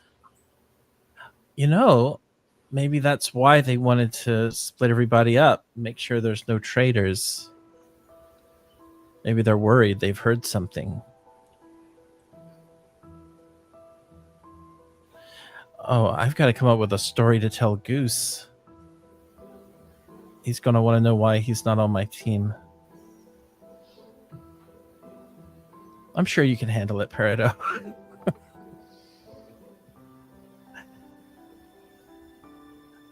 Go.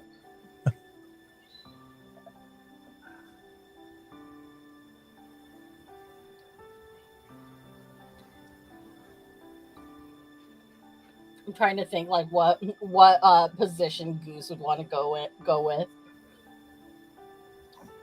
Probably would be either like spy master or secretary. Honestly.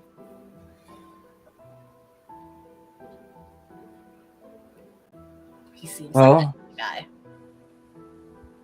what classes do you guys have the rest of the day? Oh. Yeah.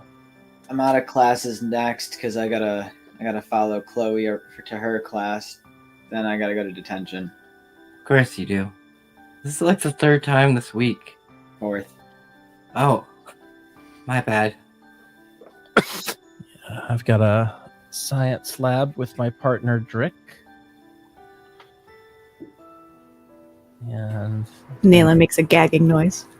are you okay? Yeah, I just. Ugh. Drick sucks. You know, he sounds like he really has trouble breathing sometimes. I feel kind of bad for him. And then Professor Vale, I have her. Oh yeah, I'm supposed to do gymnastics today. You know, I got a lot on my plate. What are y'all doing?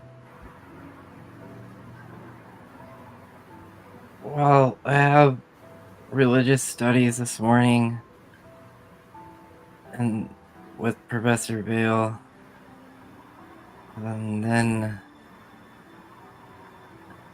I don't really want to go to gym class, so I think I might ditch that again. Don't tell Coach Donner you saw me nailing. Okay? Okay. I'll see him in a little bit too.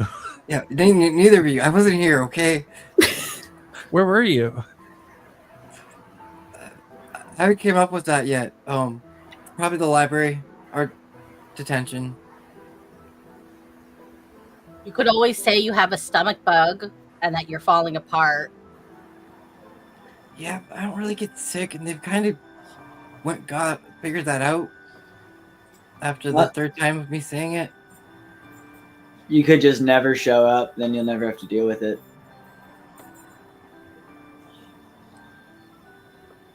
That's how I keep ending up in detention with you, Ace. But yeah, I still find that a solid solution to your problem. so most likely I'll probably see you there later, Ace. Then I'll see you there. Guys, you can't go to detention. You're gonna lose points.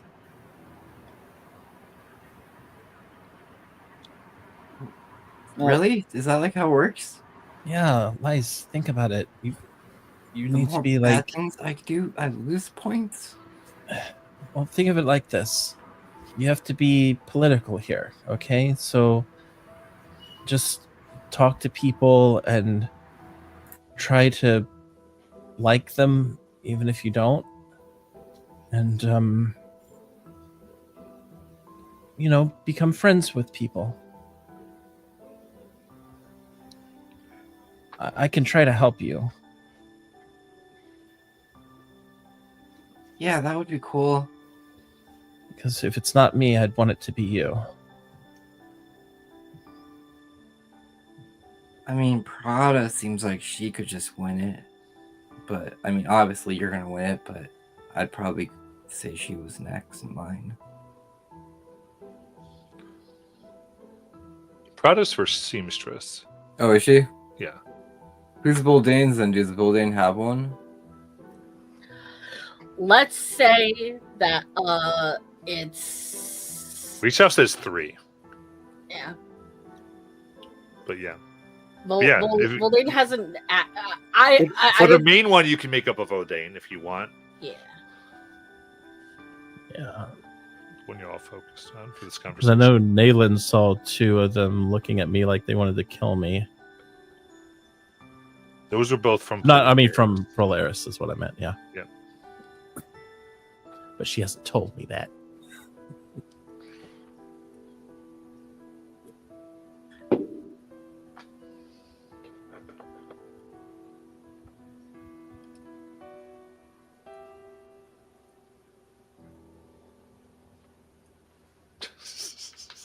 I'll say the Voldane candidate is his name is Simeon. It's not Simon, it's Simeon. His name is spelled like Simon, but he pronounces it Simeon. Me and the Simia. No, he's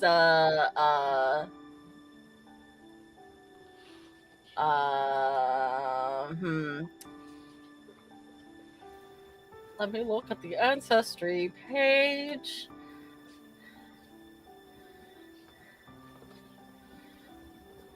He is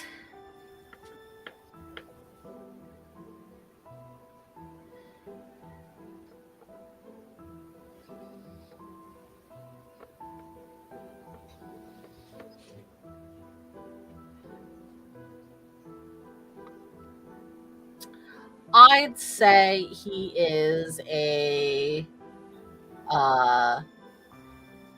I'd say he's a halfling.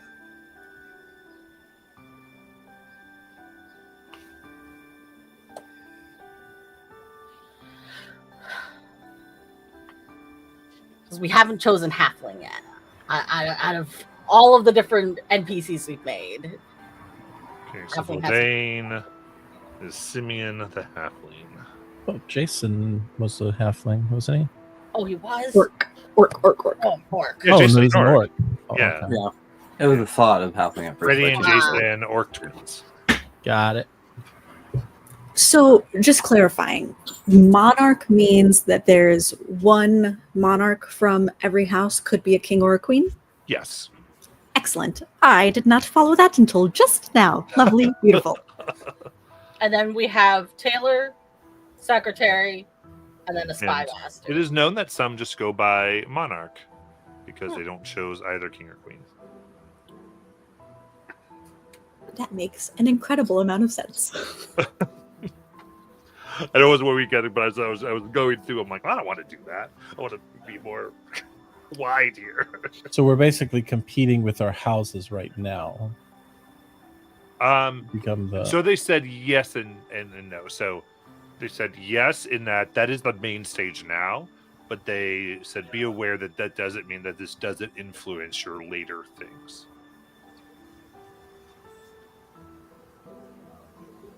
So in other words, you might get points transferred for certain things, or you might get points deducted from the main competition for certain things done in this stage. all right. Is what they had said. But the main goal is to get your house to win your house's nomination currently.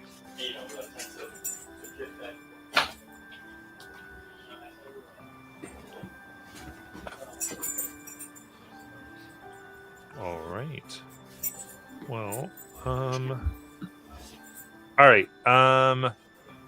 Let's go ahead. If everyone's down, we'll do a quick do what you gotta do break, which we'll just go kind of do what you gotta do and then come back and turn your thing on. And if someone needs the 15 minutes because you planned for it, I understand. But I'll be back sooner. Cool. Just do whatever. All right. Okie dokie.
Alrighty.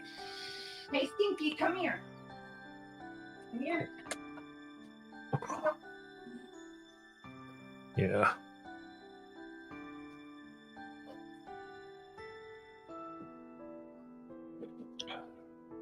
Right. So judging from the way everyone has their thing, I'm assuming we're just missing Molly. But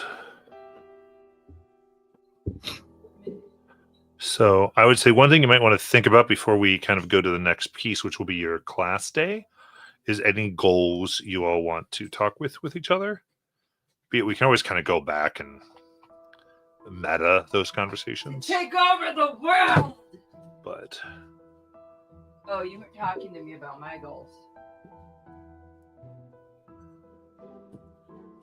some of those you're going to have without Molly being here. Oh, Molly's here. Cool. I am back.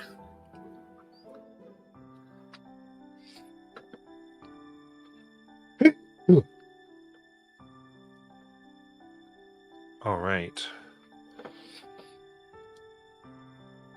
So this says, each person, do you either know or do you not know your goals for your school day?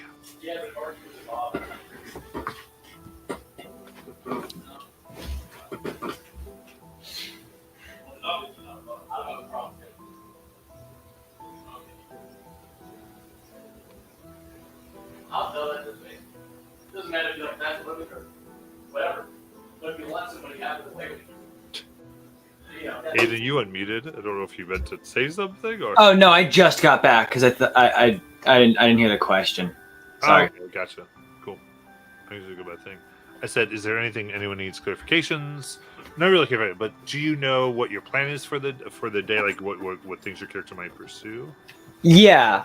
So Ace's plan for the day would probably be, because of his specific role with everything, his schedule is probably altered. Where some days he just follows Chloe to her classes and attends those ones in that order. Okay. Because his job's to protect her. And I would say today's one of those days, and then he just halfway through the day have detention, then be on his own from there. All right, so we'll go there. So I just want to know, does anybody want to figure that out with the group? Oh, okay. My bad. No worries. Or is everyone clear on what they are going to work when we start going through the day? I think for Peridot, her specific goals would probably be one, figuring out which prom monarch candidate she is now creating her masterpiece for, because apparently she's only allowed to choose one, so it has to be either Kelly or Lies. And she's crippled with that anxiety of who to choose. But also just get some gossip on what everybody else is doing, because are we here to prevent death? Are we here to win prom? I don't know. But knowing more information is better than knowing nothing. I have a question for Molly. In your opinion, would Ellis have been nominated for anything?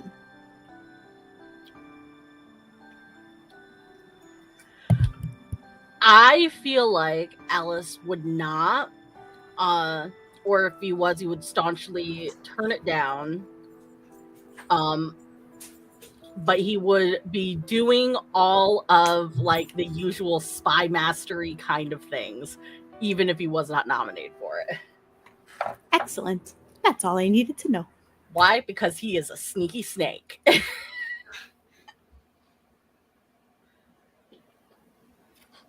Then Ace's overall goal for the day, no matter how silly this is, would probably to find a way to get into a fight. Amazing. All right. So I don't get clarification then as we go, but we'll start with who would like to go. So we're going to basically spotlight throughout the day, and we can tell the story however we need to. I think using the spotlight thing of like even breaking in between somebody's class scene to go to the other, however we want to kind of get this moving, or keep it moving, I should say. So this essentially, if I remember, we've broken this down into 3 areas, right? So morning, lunch, afternoon. Or class 1, class 2. Yeah, morning, afternoon is what we've done, right? Yeah. So, yeah. Morning, lunch, afternoon. So, you go ahead and you have your morning move, your lunch move, and your afternoon move. Basically, is the way that we would think about it. Either making something happen or getting information. However that works for you. And remember, lunch moves could even be like, you know, connecting someone. So with that, who'd like to do their first morning move? I will go. Naylin is in the middle of her like endurance class. I guess it's like whatever the equivalent of like gym would be, or like PE. And maybe they're like running around a track and jogging. And Naylin wants to come up next to Vern and have a chit chat. Very nice. Very good. Yeah.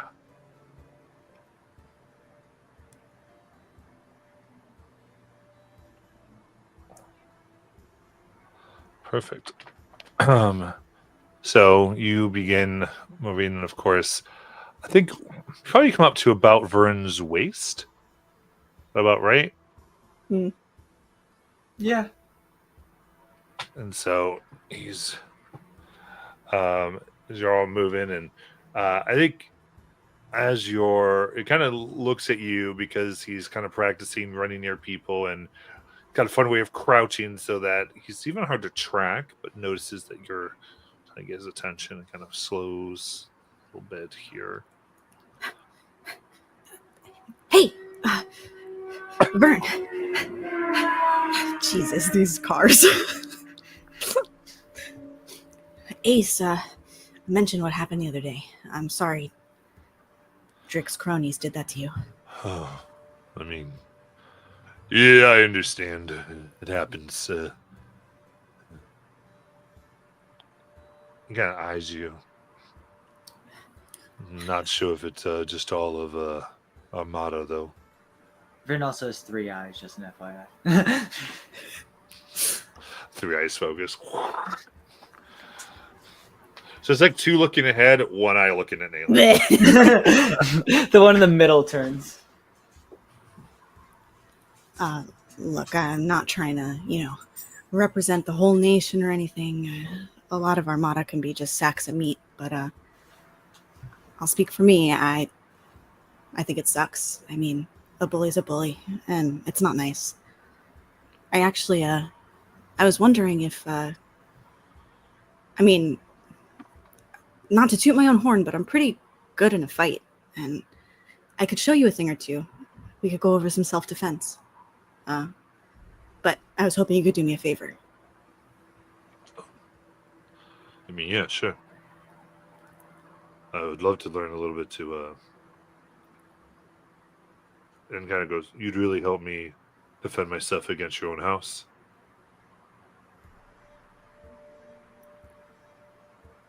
I can tell that you're a good guy. I don't think you would use it to hurt anybody unless they were hurting somebody first. No. I mean, I thought about throwing fruit at them, but then I thought they would just throw daggers. I'd love anything I can do to... I'm worried that one time there... Kind of just pauses for a second.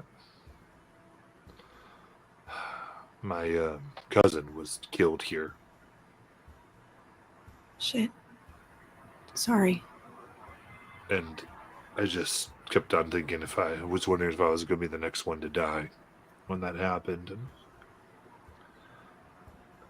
I don't have a problem with getting help, but I don't want to have to rely on everybody. I want to be able to be relied on, at least sometimes. So yeah, you need something. What would it cost me? Well, like Armada, we can be a lot, but we're a lot in your face. Hilltop, though, they give me the creeps. They're a lot behind your back. You know what I mean? And that Ellis kid, I can't figure him out. And I'm pretty good at reading people, but I can't read him. And you're sneaky. I've seen you be sneaky. I was just wondering if maybe you could keep an eye on him for me. Alice, huh? Yeah. That's kind of gets a smile as you're running. That's a big order, but I think it might be fun. Sick. Awesome. All right. I'll track him, see what he's doing when I can. He's a slippery one, that's for sure. But I figured out his tell. Nice. I won't ask you for it. A magician can't reveal his tricks. That's true. You gave to the right guy. That's all I have to say. What are you doing for lunch? We can have our first lesson. Sure. Do you want to... yeah, I can make that happen. Where should we meet?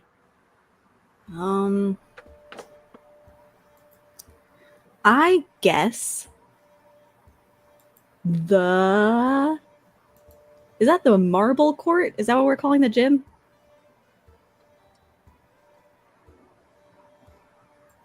The marble court, yep. Beautiful. I think we'll have space there. So I'll meet you there. Eat something first, though. You're going to need your energy. Yeah. Yeah, I'll get the... They make... They have some good rhino jerky. That's good stuff. Comes in from my home. But you got it. I'll see you then. Great. Thanks, Vern.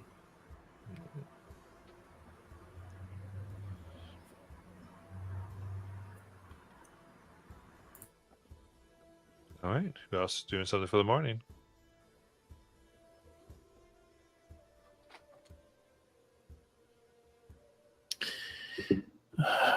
I'll check in with Goose during one of our morning classes to try and get a read on what his house thinks of me.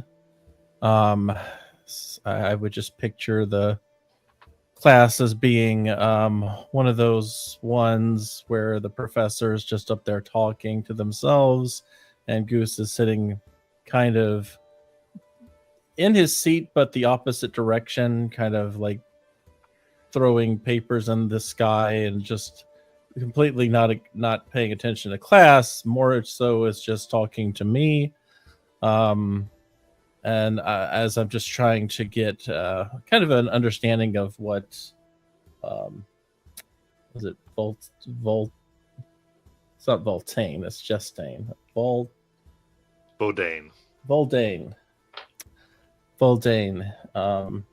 Trying to get a feel on that, and also just kind of making sure that Peridot is doing well, and just yeah. Yeah, talking. Yes. Ah, dear sister. So happy to see you. How are things? Congratulations on being queen.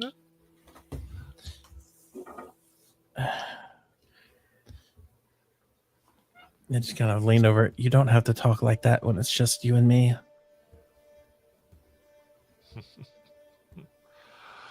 You never know who's listening. But, seriously, though, if we can get private, I'd be so happy. But, honest, we're in class. They're spies, you know. But, Yes. So, how does Voldane feel about, the... I assume I'm a oh god, what's the name of tieflings in this world? Infernals? Is that what it was? Infernus, that's up to you. You don't have to be. Okay, then never mind. So yeah, how does Voldane feel about a member of a family that's associated with Voldane being nominated in a house for Polaris?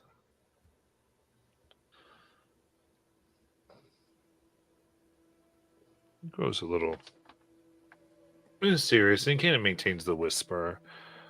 Well, say, yeah, it's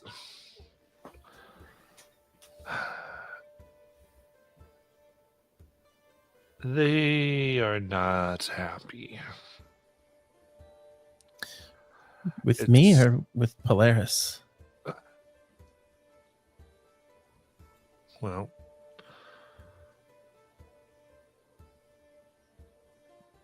you know very well that we have issues with Polaris. But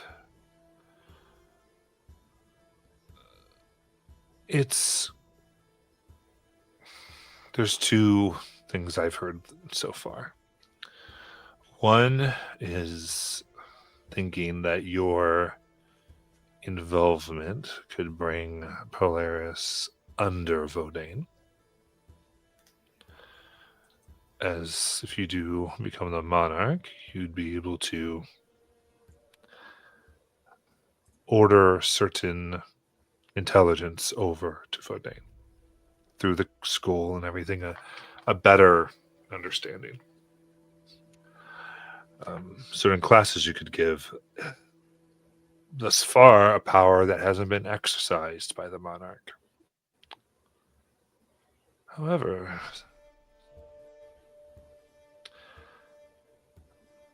it's the others view it more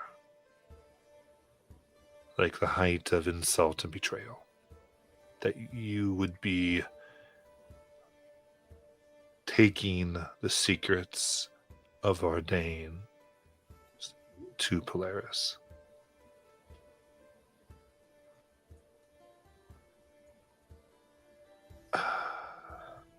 I have heard enough that they would be out. Right now, they're going to try to disqualify you because of what I've been able to do. But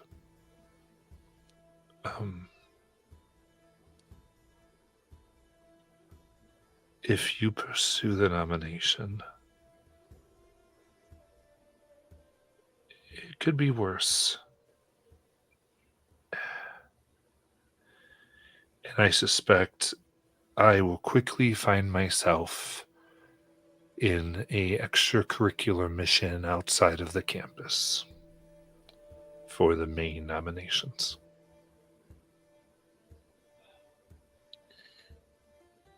I see. Well, I don't think I can take it off. But could make sure you don't win.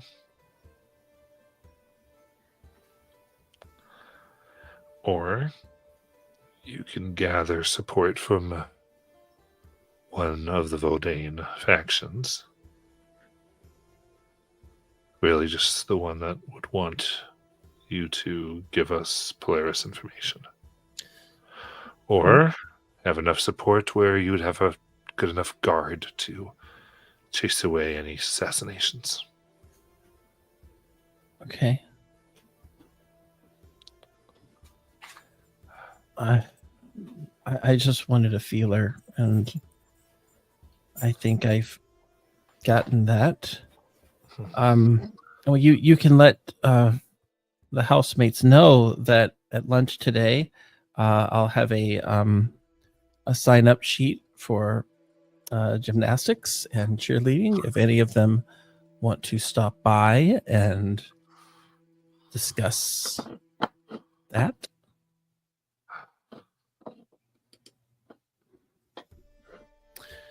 Oh, and they're not going to approach you. And I'll tell you right now, if they do, it'll probably be with a dagger in hand. Over gymnastics? Over anything.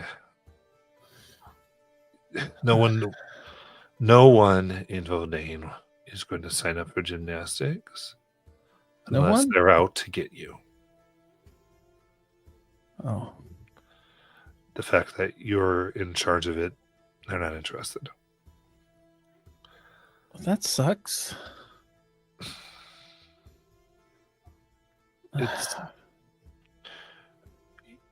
I know this is what you need to be with Polaris to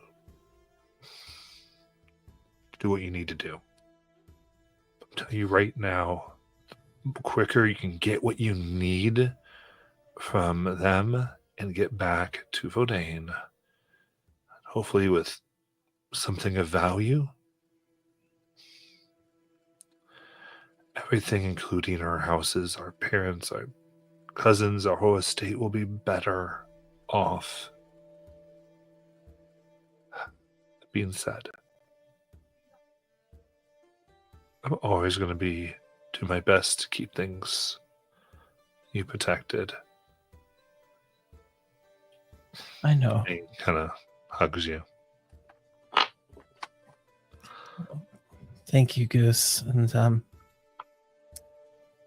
I just want to know. I want you to know that no matter what, I mean, we're still family, and that means more to me than a lot of things. But I'll let you get back to. I was going to lean in, pretending to be a pompous asshole, and I will go right back to listening to this. He kind of quickly pinches you. Go, you stole my line, you little brat. Not cold to pinch me when I'm blind. It makes it more fun.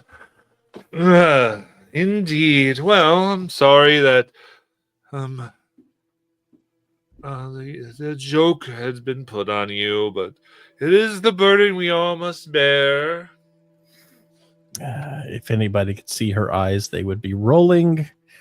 But she goes right back to pretending to listen to this lecture that she constantly loses track of.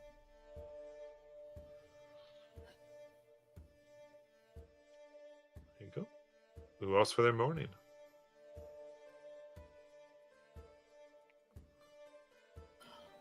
Peridot's morning class happens to have hang on, go back to the page.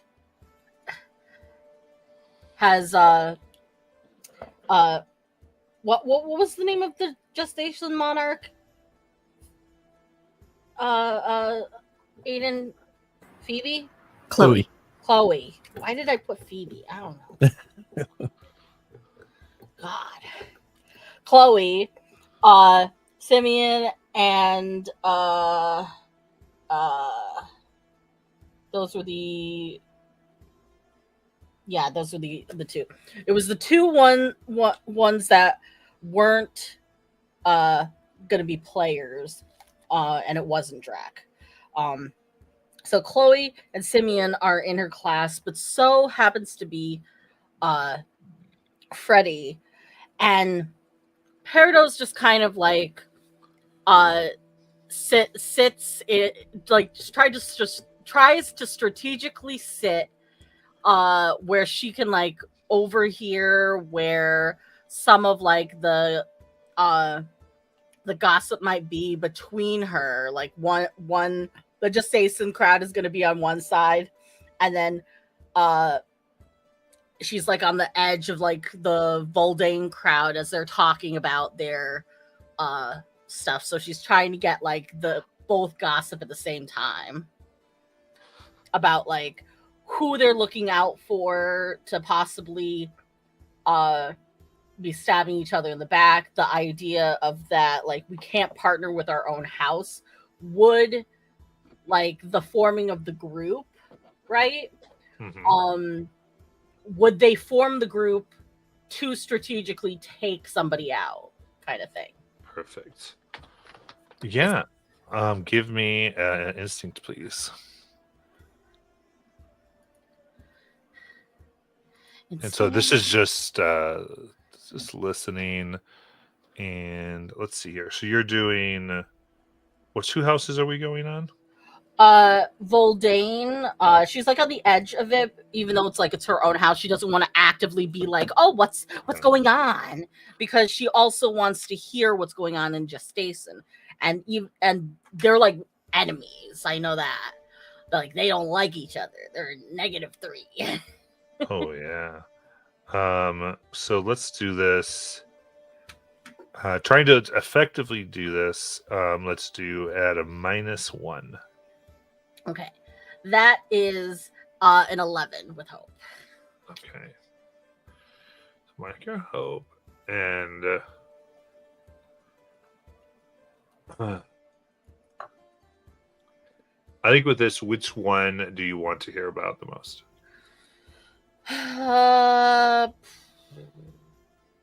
She want to hear more about Jason versus her own house. I don't think she cares that much about her own house. Perfect. Yep, and that's Chloe the Cathari. Okay. Perfect. And so now this is very interesting because that means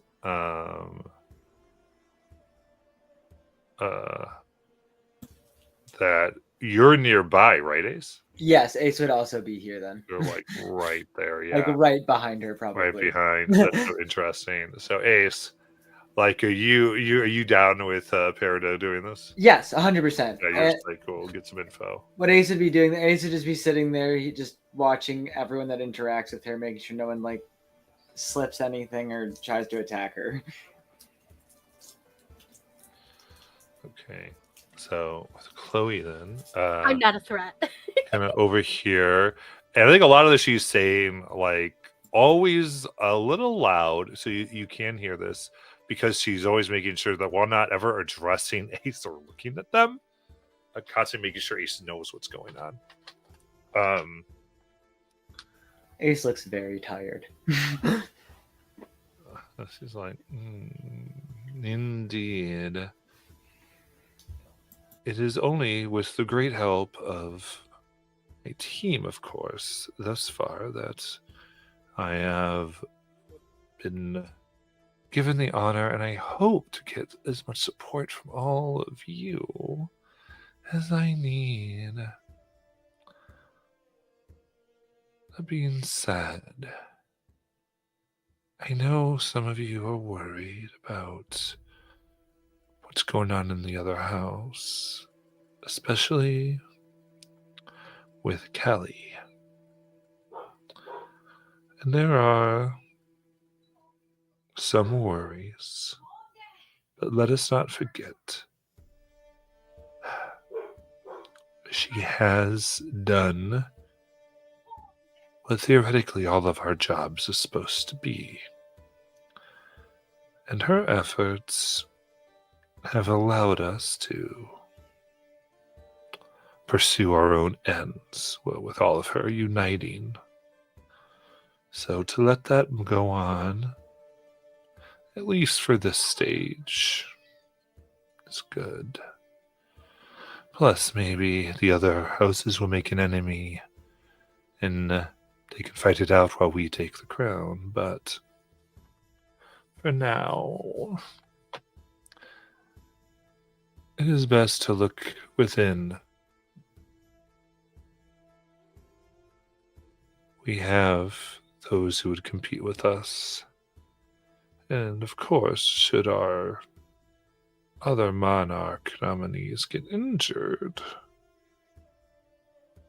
from our house, well, they might just not be able to get enough points to compete with me. Some Sacro. Okay, so we focus on within. Get me the dirt we need. Yes? And turns just slightly towards like Ace here as you're listening. 2 more pins to knock down. I got it. Give me time to figure something out. Non-lethal. Well, yes. I know not your specialty, but you're getting quite good at it. Anyway, let's hear what has to be said. Anything else, Peridot?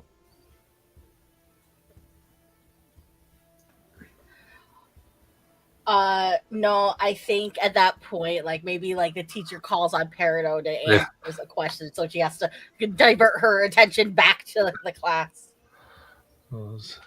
What class is this again? What class is this again? I feel like it would be some kind of like